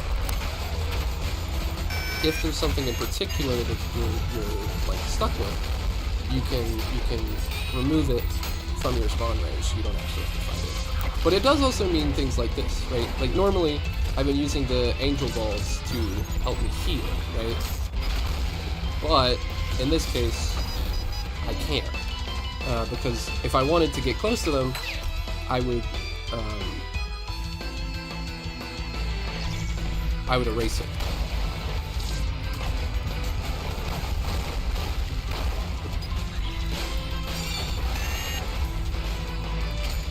I'm also just interested in this room from a geometrical perspective.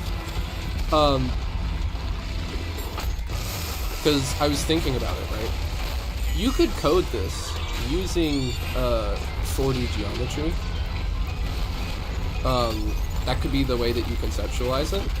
It's maybe not the best way, but it is like a way.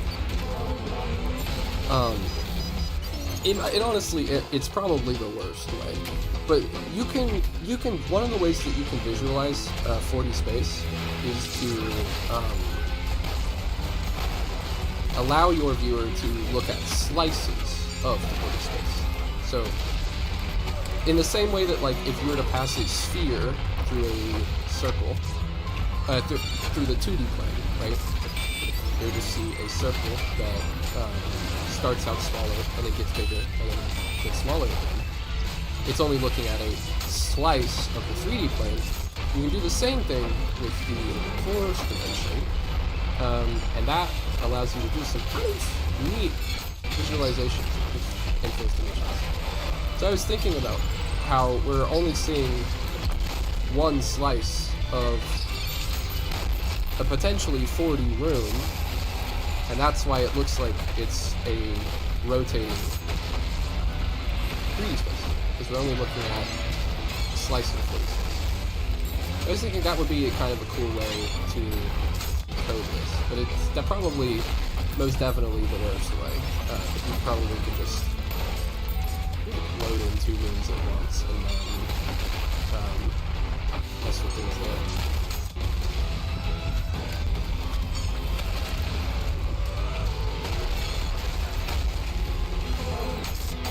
I need to find these other enemies. Oh! Found them!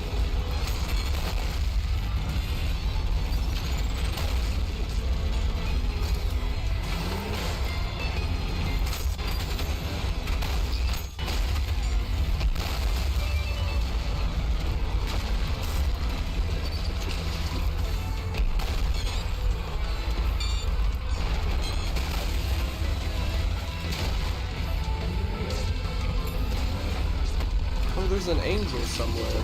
Ah, there you are. Okay, now that I've defeated all the other enemies, from what I remember, the screen rotation will lock, which will allow me to break the shield of the Gutter Man and end him. And then... oh, man. I need to leave this room. But yeah, once you do that, you come back out in that grocery marketplace that we saw before.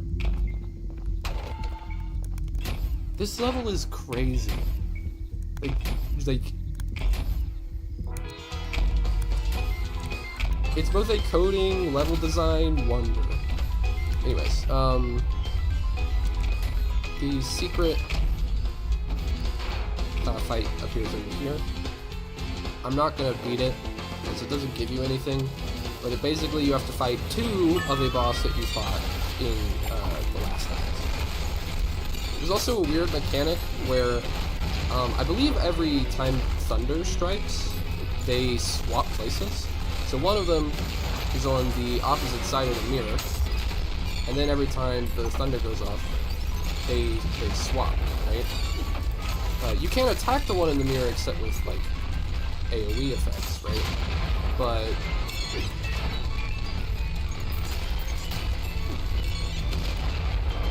you can I think they swap places. The other interesting thing though about this fight is that they keep healing until both of them have died. So you can't just focus one down. You actually have to kill both of them at about the same time, or else it doesn't work. And I just beat it on the first try, so... oh, I did it! He's over there! Oh, never mind. I'm just dumb. They don't swap places. It's that same thing like the Mirror Demon, where one of them is invisible on my screen, but is visible in the mirror.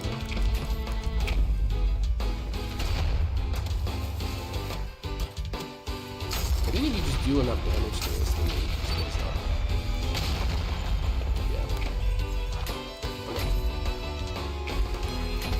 I would say that's the end of, like, the B section of this map. And we're, back in the hallway again. Painting, pot, door, same as before. And that's the end of the level.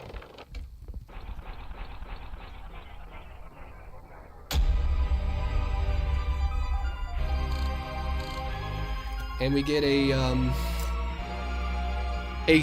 third title drop. This is the craziest thing I think I've ever seen. Maybe not the Grand Canyon. You know what? Maybe it was the Grand Canyon.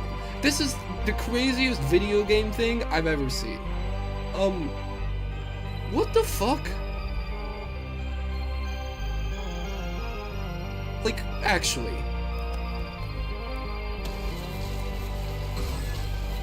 Very cool. Very cool. Yeah, you can see your gravity changes as you go towards these other platforms. It just flips.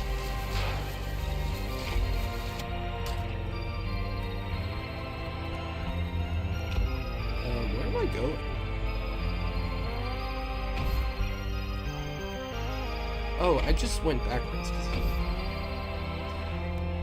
It's hard to point out hard to demonstrate how much this messes with my sense of spatial awareness. Like this really messes with me. And of course, if you go through the door, you come out like over there.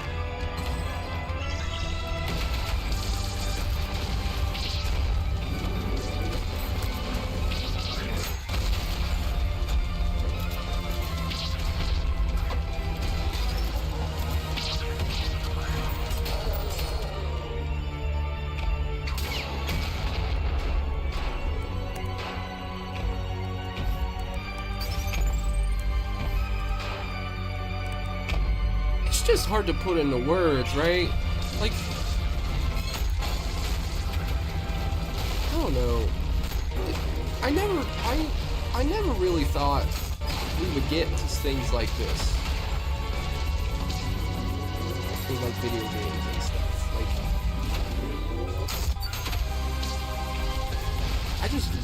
I love technical features. I love, I mean, it's fun, but it's also, like, ridiculous. I blew myself up.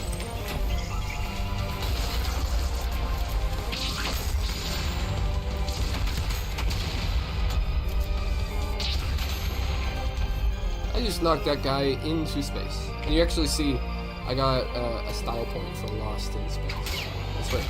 That's what you get when you knock someone so far out into space that they just die.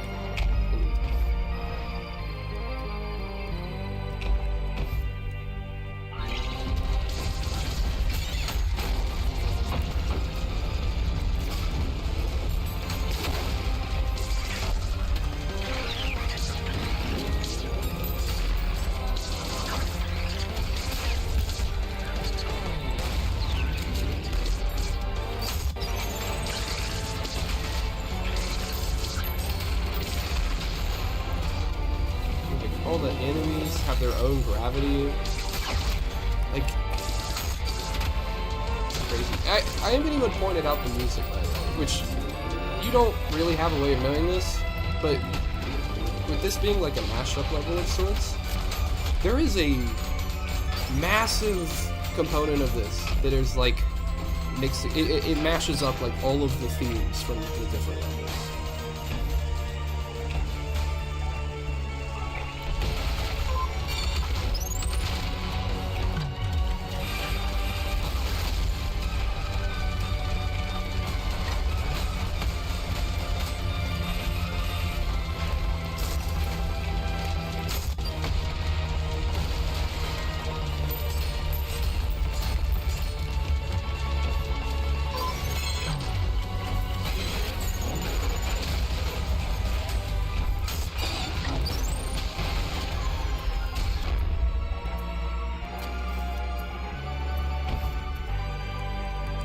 Finally, a checkpoint.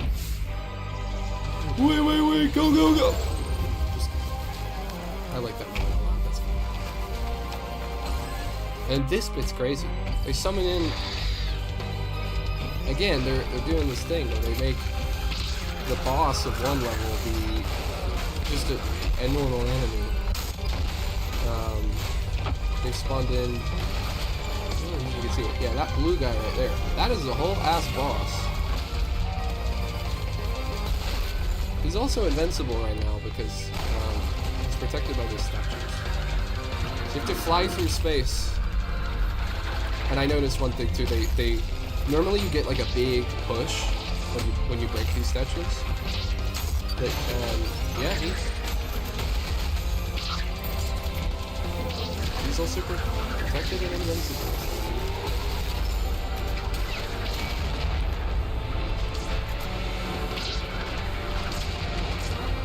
this is my gun. I'm gonna fall. No.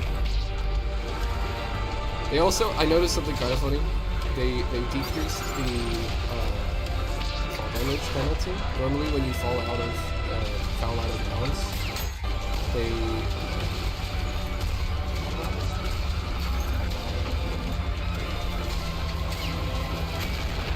do 50 damage, and then it takes you down to 1 damage. And then every time you fall after that, it doesn't. Wait, that blow up? Wait, that kills you? Oh, okay. You can never go down to less than 1 health from falling out of bounds. What I noticed here is that they decreased it to 10 damage because they didn't want people to get too mad from falling out of bounds over and over again. And hey, look! Oh my god, I forgot about that. This is an evil move, by the way. They put you in the same hallway again, and they're like, oh, good job, you made it. And then they throw the flamethrowers at you. They do this kind of thing all the time. But whatever. I'm gonna take a bunch of damage. I can make it! I can make it! I just have to believe! Yes! That is a big waste of time, by the way, for basically nothing.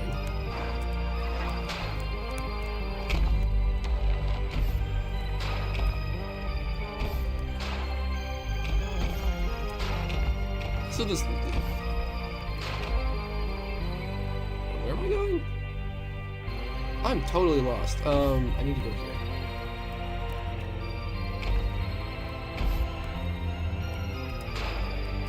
No! No! All that for nothing, eh? Okay.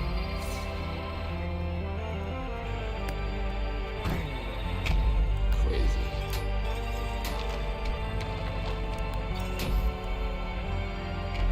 Like, this tone that's playing right now is, like, the main theme of the game.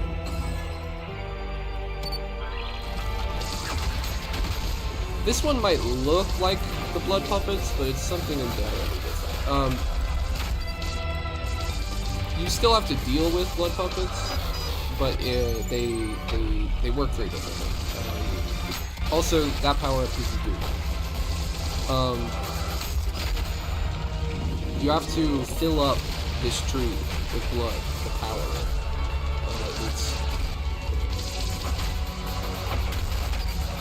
The punishment for people on the violence layer who committed suicide is to be like planted in a tree, like aerial style.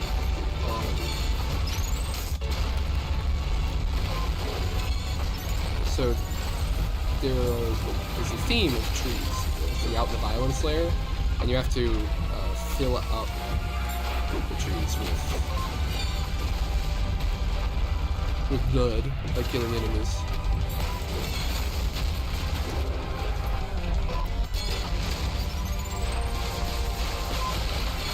Oh, it's just you.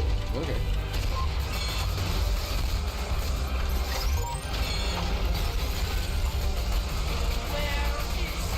Okay. We got a power. Rapier. That's 2 fast attacks and terrible. Which I did get. Where are you? Oh.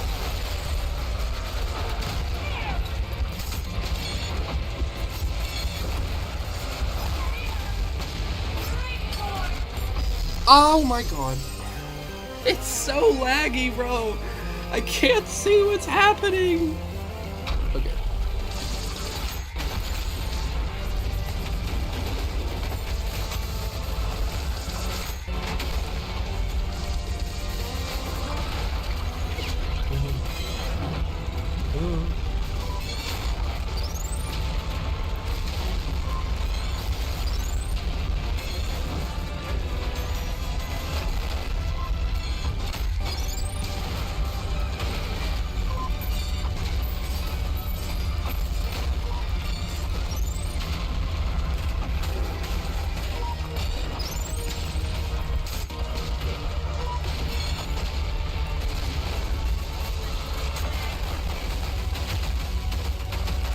Heal me, saw blades!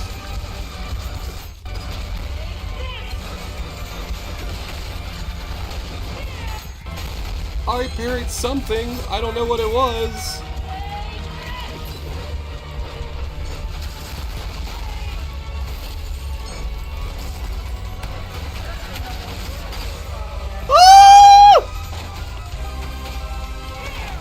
Here you are.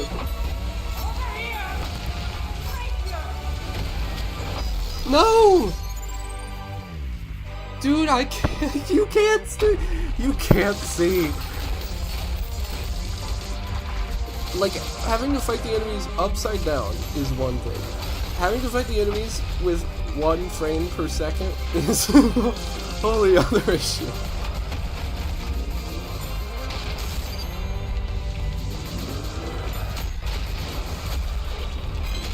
I blew myself up. Okay. Whoa. Oh, interesting. I never knew this was here. So,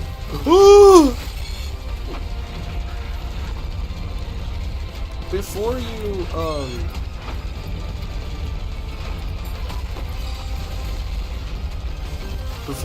defeat all the enemies, the, end of the level doesn't spawn in. I never realized you could go behind it. But it looks like you can go behind it, it's just that, the whole tunnel doesn't spawn.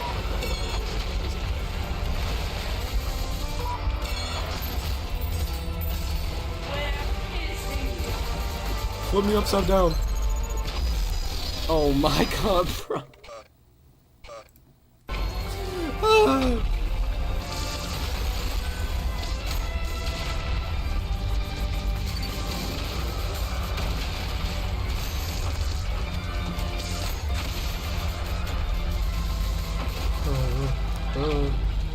There you are.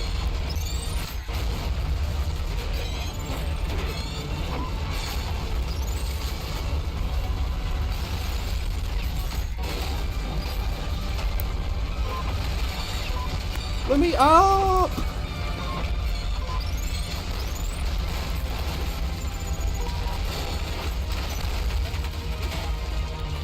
No! Get over here!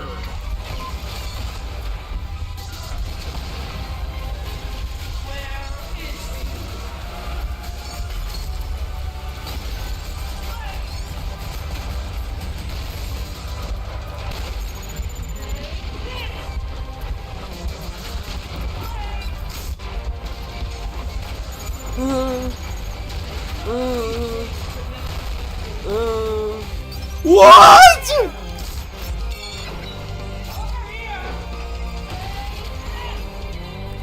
What happened? No! Bro, I really thought I had it. And then I hit the ground and the frames fifth.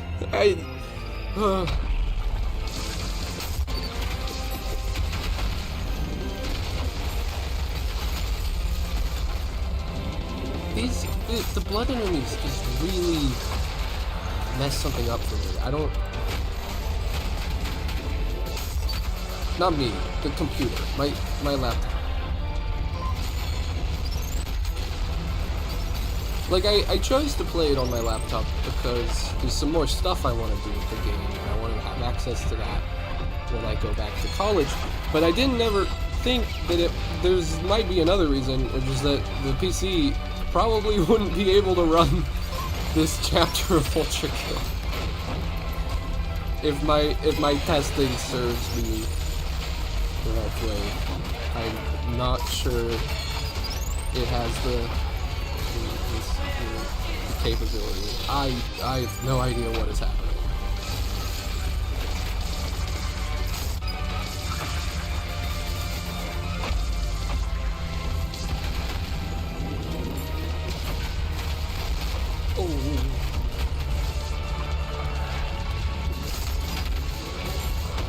I guess this is probably also one of the reasons why that warning is at the beginning of the level.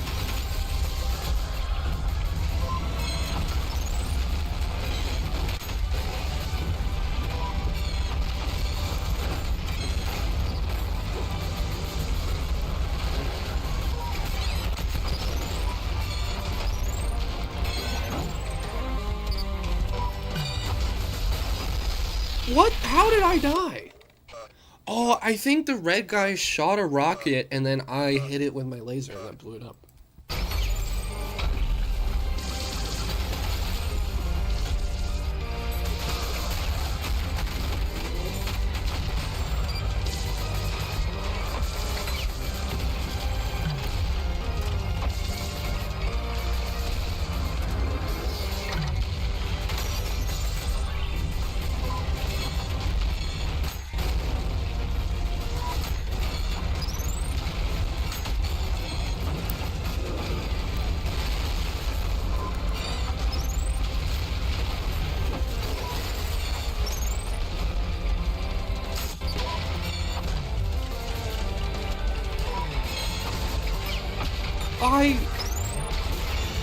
I grappling hooked a rocket to my face.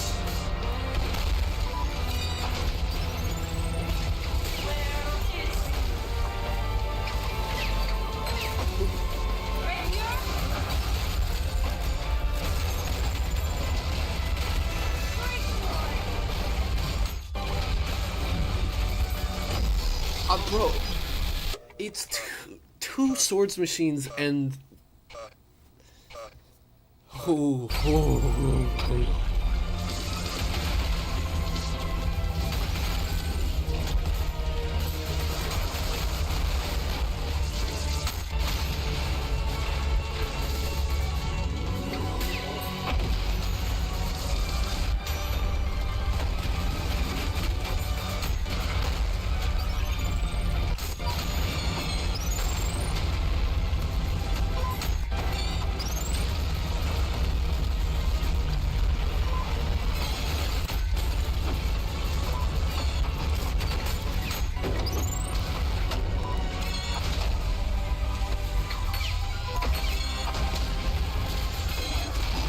bro, yo, are like the rockets hitting each other with the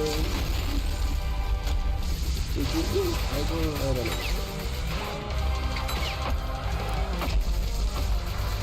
This arena is also just so shit to fight. Like,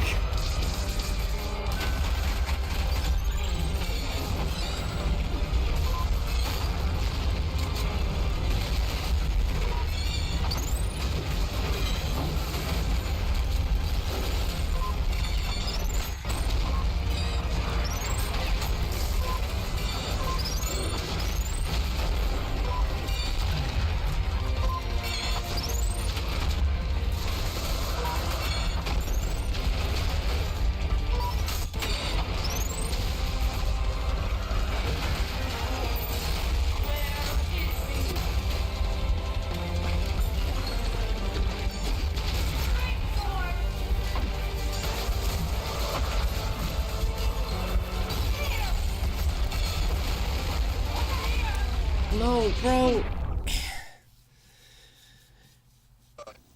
It's so hard. It's so hard. I feel like the low gravity is also messing with me because, like, I expect to be landing on the ground way before I hit it. But I have to remember, you can,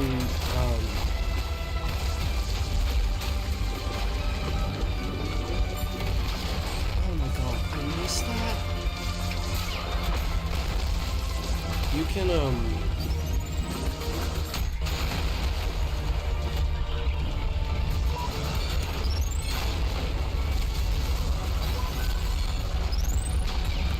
what?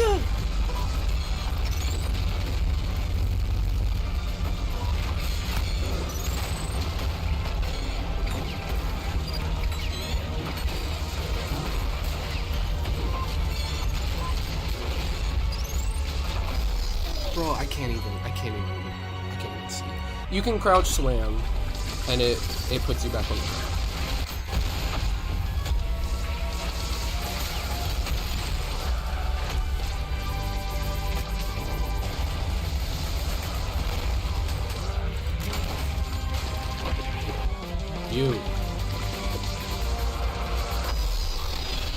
I should pay more attention to my sword.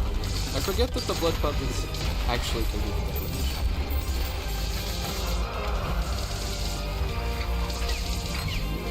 I just keep jumping off. I just keep jumping off into the void of space, or not space, or whatever this is. Hey, you remember when this was in a hotel? I do.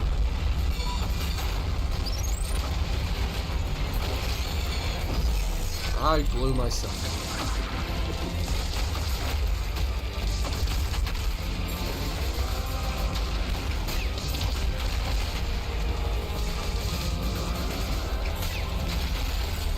Don't play with rocket launchers in school, guys.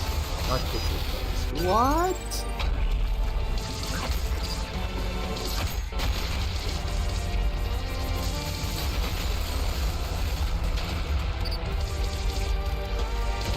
Is there a third one? Do you not die from that?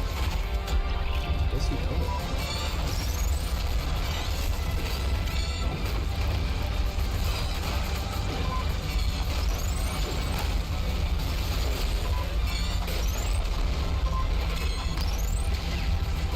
God, man, that's just so brutal. I might have to change my key buttons, because the button to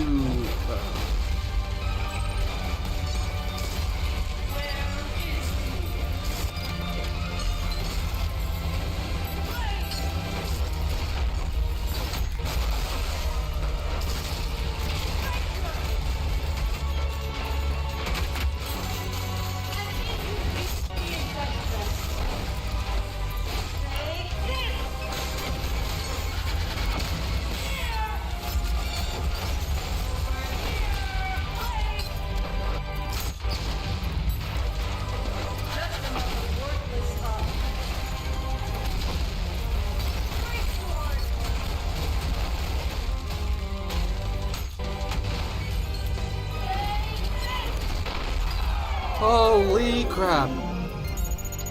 Oh, there's a landmine!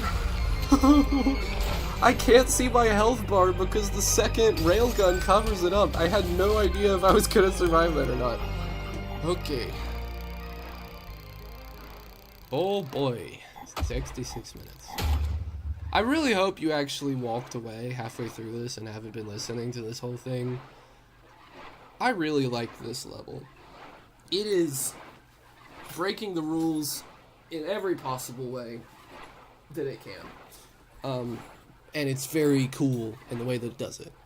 It's also very hard. I don't know how I didn't get a higher rank than C on style. Oh, it's because I died 42 times. Yeah, that would do it. Yeah, it's just a crazy level. I can't think of very many levels that come to this level of complexity. Like, there are harder levels. I think, there's like a, it's called P2. I think P2 is harder. I think it's literally the only harder level. But yeah, there's only one left in the act. It's quite short. It's just a boss fight. Last time I did this, I beat it on my second try, so I have no idea if this is how this is gonna go, but we'll see.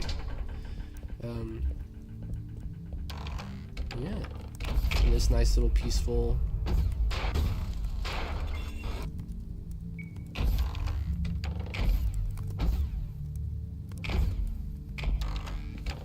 little cabin.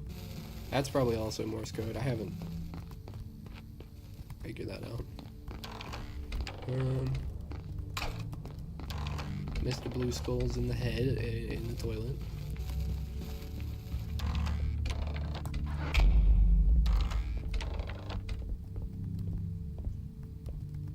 There's one door up here that opens. I can't remember where you find it.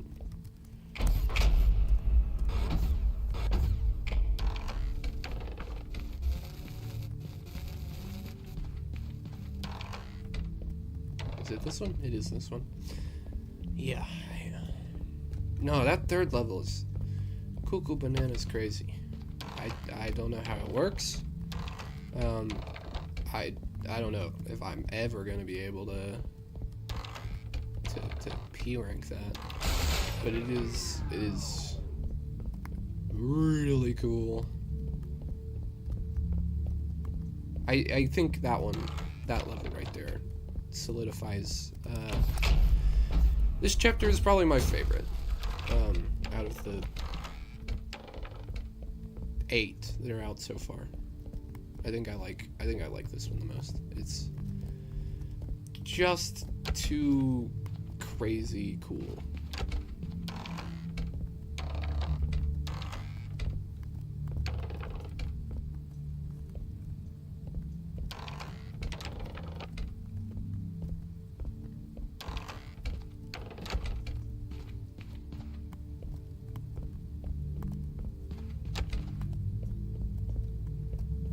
I have no idea where I'm going, by the way.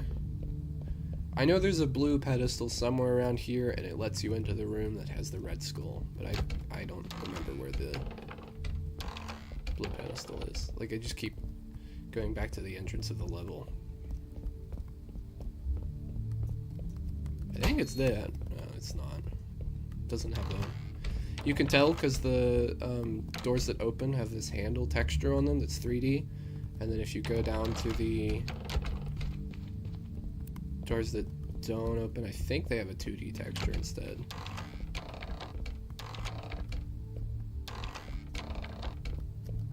Yeah, you can see that's just like painted on. That's not actually in the world.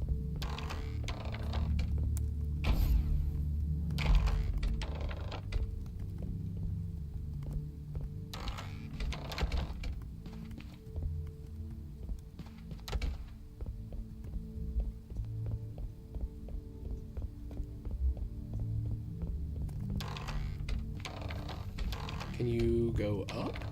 No. Where is this door? I feel like it's gotta be connected to this hallway. Like, this takes you back. I feel like I remember it being through here, but that's literally just the way to get back to the entrance.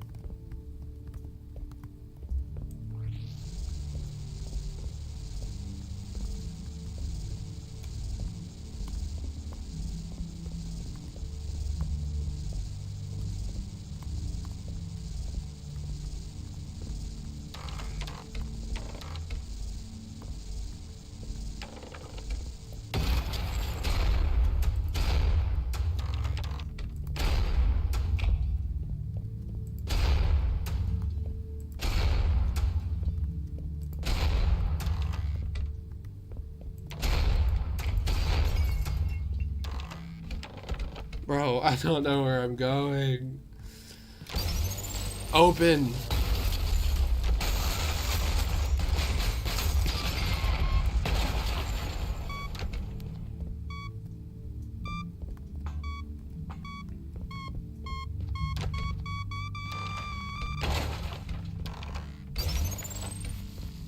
Do you see the blue pedestal?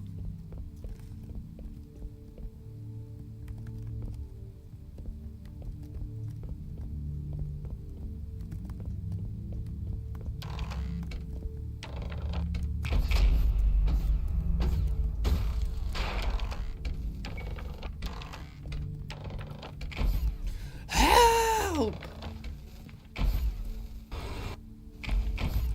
I go up here? Oh my god. I had the exact same thought process the last time I played this level. I remember now, because it took me ages, and then I went, huh, there seems to be a light up there. And then I went, oh, there's a ledge up there. Oh my goodness. I did the exact same thing that I did last time. Okay. Now we can actually... Now I can actually leave.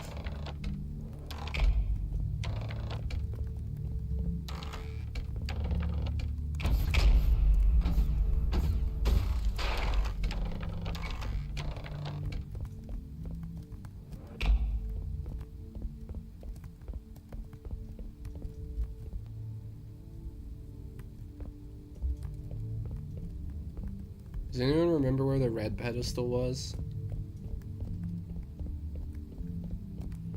I Where? There's a door in here. There it is. And it's in here. Okay. Oh my goodness. And this is the poster shot of the chapter. If you look at the like the release post, this is the image that you get.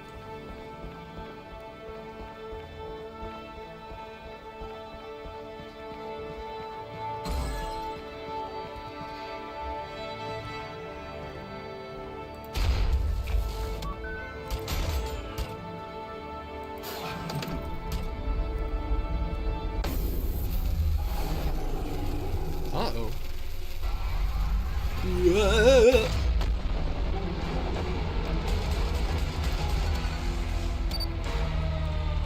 Extended free fall detected. Enabling fall controls.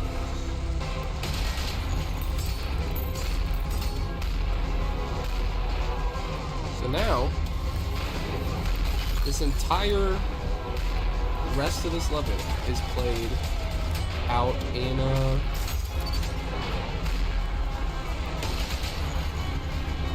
midair, falling through the sky.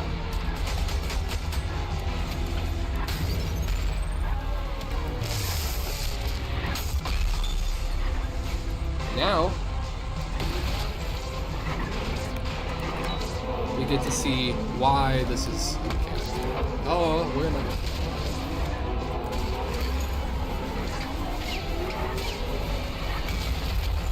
These pink lasers are actually quite fun to dodge when you have full midair control, which is why there's a lot of pink lasers in this mission. Okay, now Ariel, who is an actual character in Something's Included.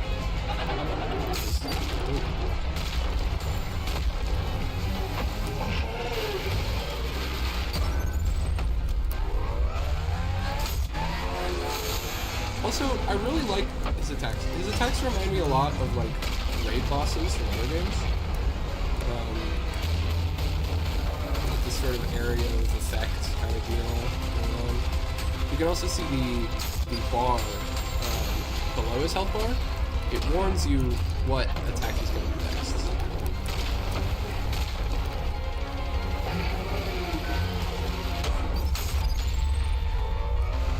I have no idea what happens when you go... Oh, that's what happens when you go second phase. Yeah, I forgot. Yeah. Everything, instead of falling straight down, now you're falling... Explode, you die. And Darion is enraged as well in this. Which usually means that damage is multiplied and so is defense. Get out of the range of that attack. Go under the purple, and then at the back. Luckily, you don't have to fight the angels every time. This just immediately starts the fight.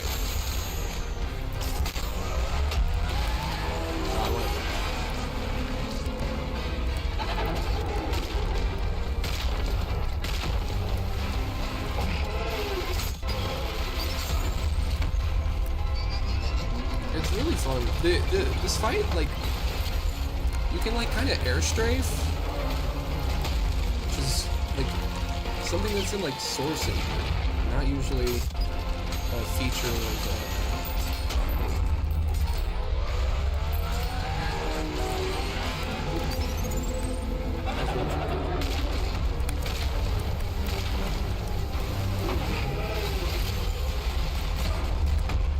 I don't know if that initial shockwave has much, but I believe it is.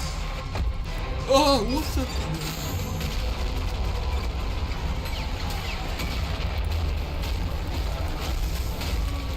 Okay.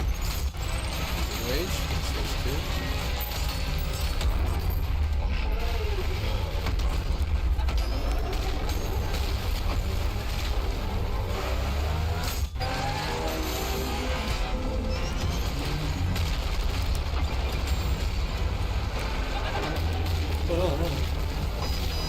Okay, that was just a nasty combination of attacks. You can see though my saw blades are still doing some work even after I've died.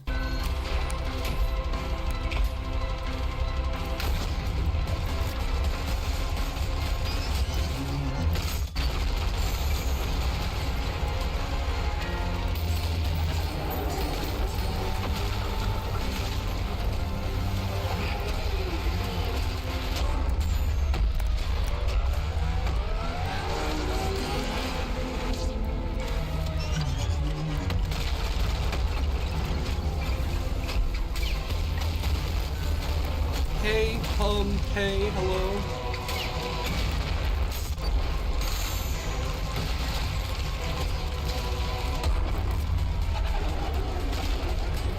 Hey, blue attack.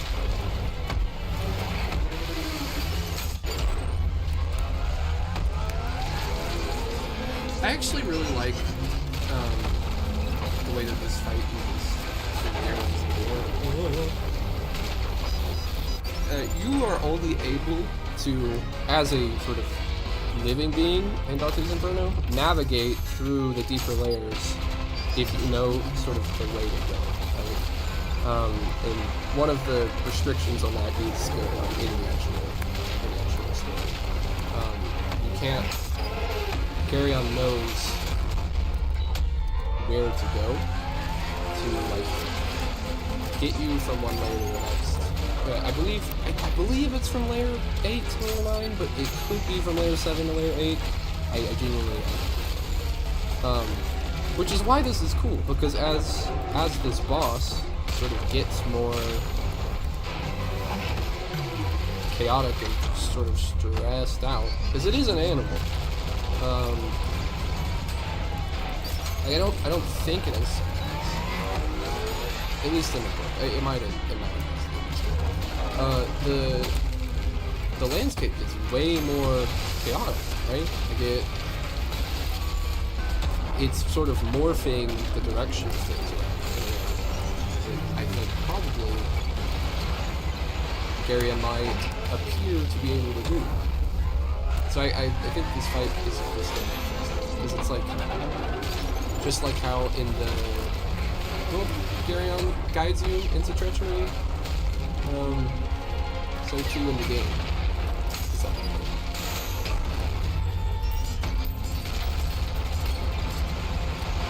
I'll get it out.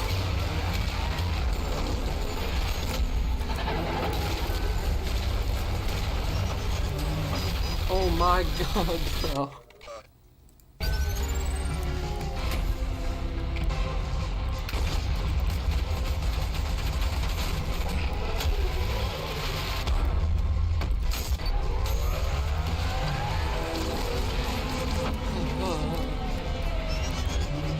Mix that up with the yellow attack, because when he's about to do the pink attack, it starts out with like a yellow aura.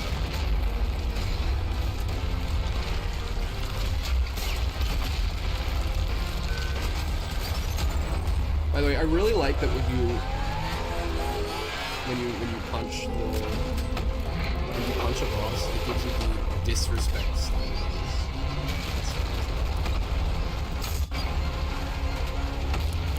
Why am I moving? Oh.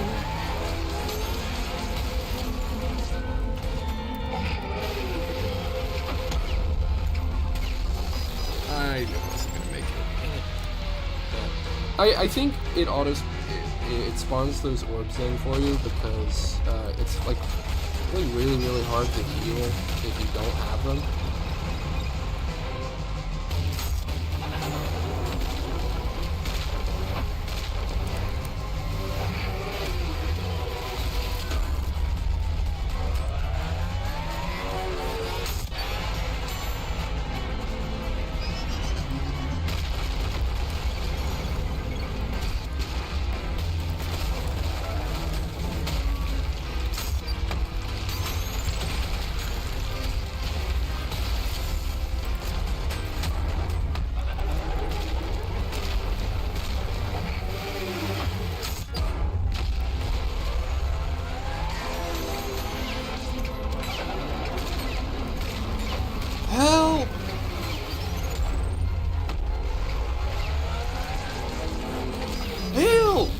Why was the grappling hook missing? What?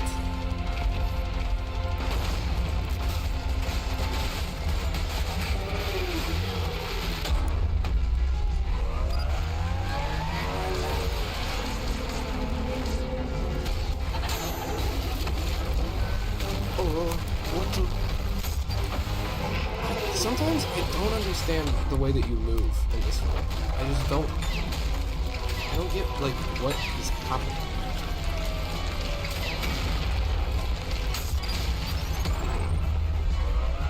I should read the journal entry for this fight. I don't think I have yet. I think there's something about, like, if you deal enough damage, oh. Wait, I could just read it right now.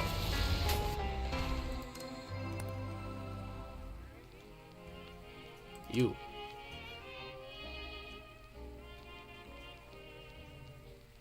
It's a demon that hunts for sinners. It's in a failed experiment to create a single being controlled by multiple consciousness. That's interesting. Oh, that's why it has so many different attacks.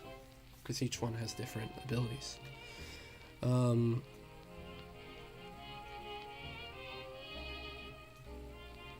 Okay. Multiple complex tests simultaneously, allowing itself to defend from close range threats while still attacking, making it unwise to approach it. Yeah, grab that. Despite it not functioning at all, being incredible being, it cannot support its biological and psychological density, so it overheats under continued stress.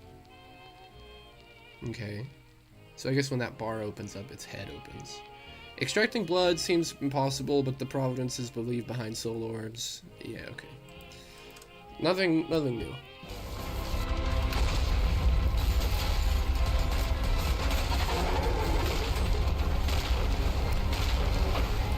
I don't know how you move this.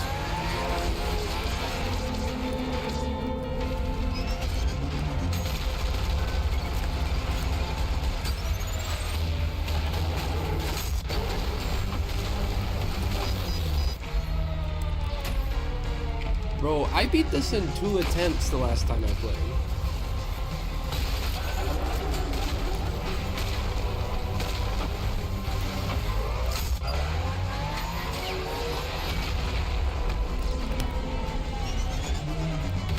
Can you parry these still? You're gonna die!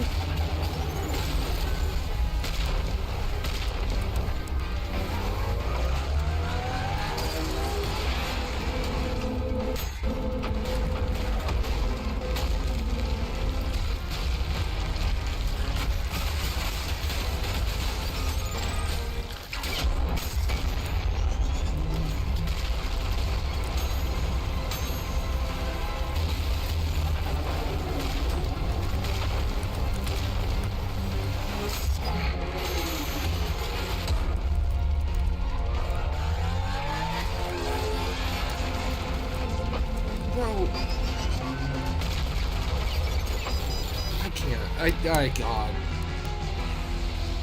The shockwave attack with the pink attack is crazy.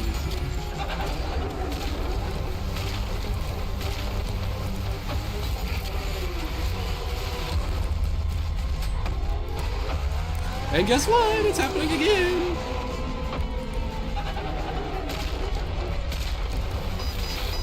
Yeah, he's not even paying attention anymore. Oh.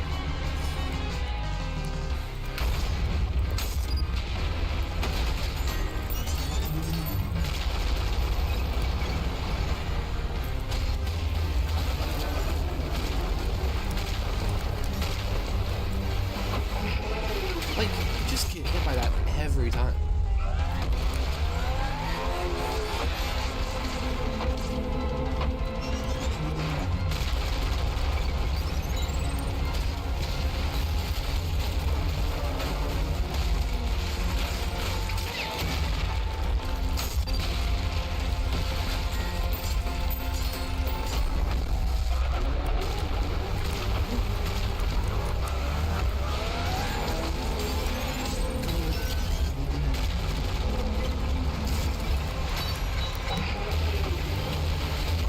get hit by those? What?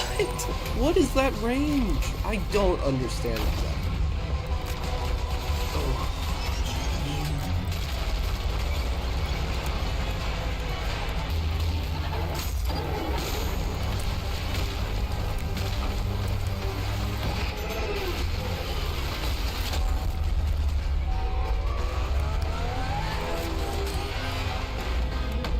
Why am I moving so fast? What?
I couldn't see them!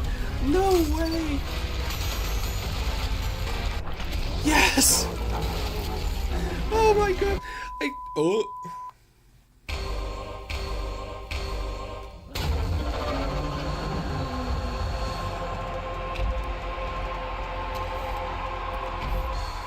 There we go.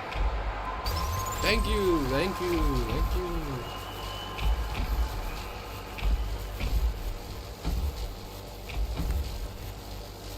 Yeah, the entire thing was actually just one big show.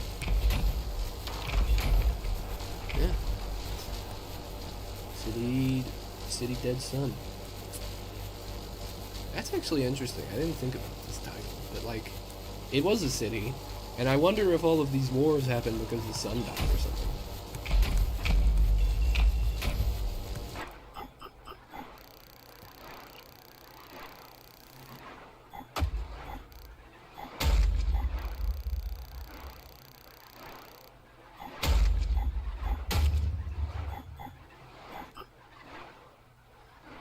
Yeah, that's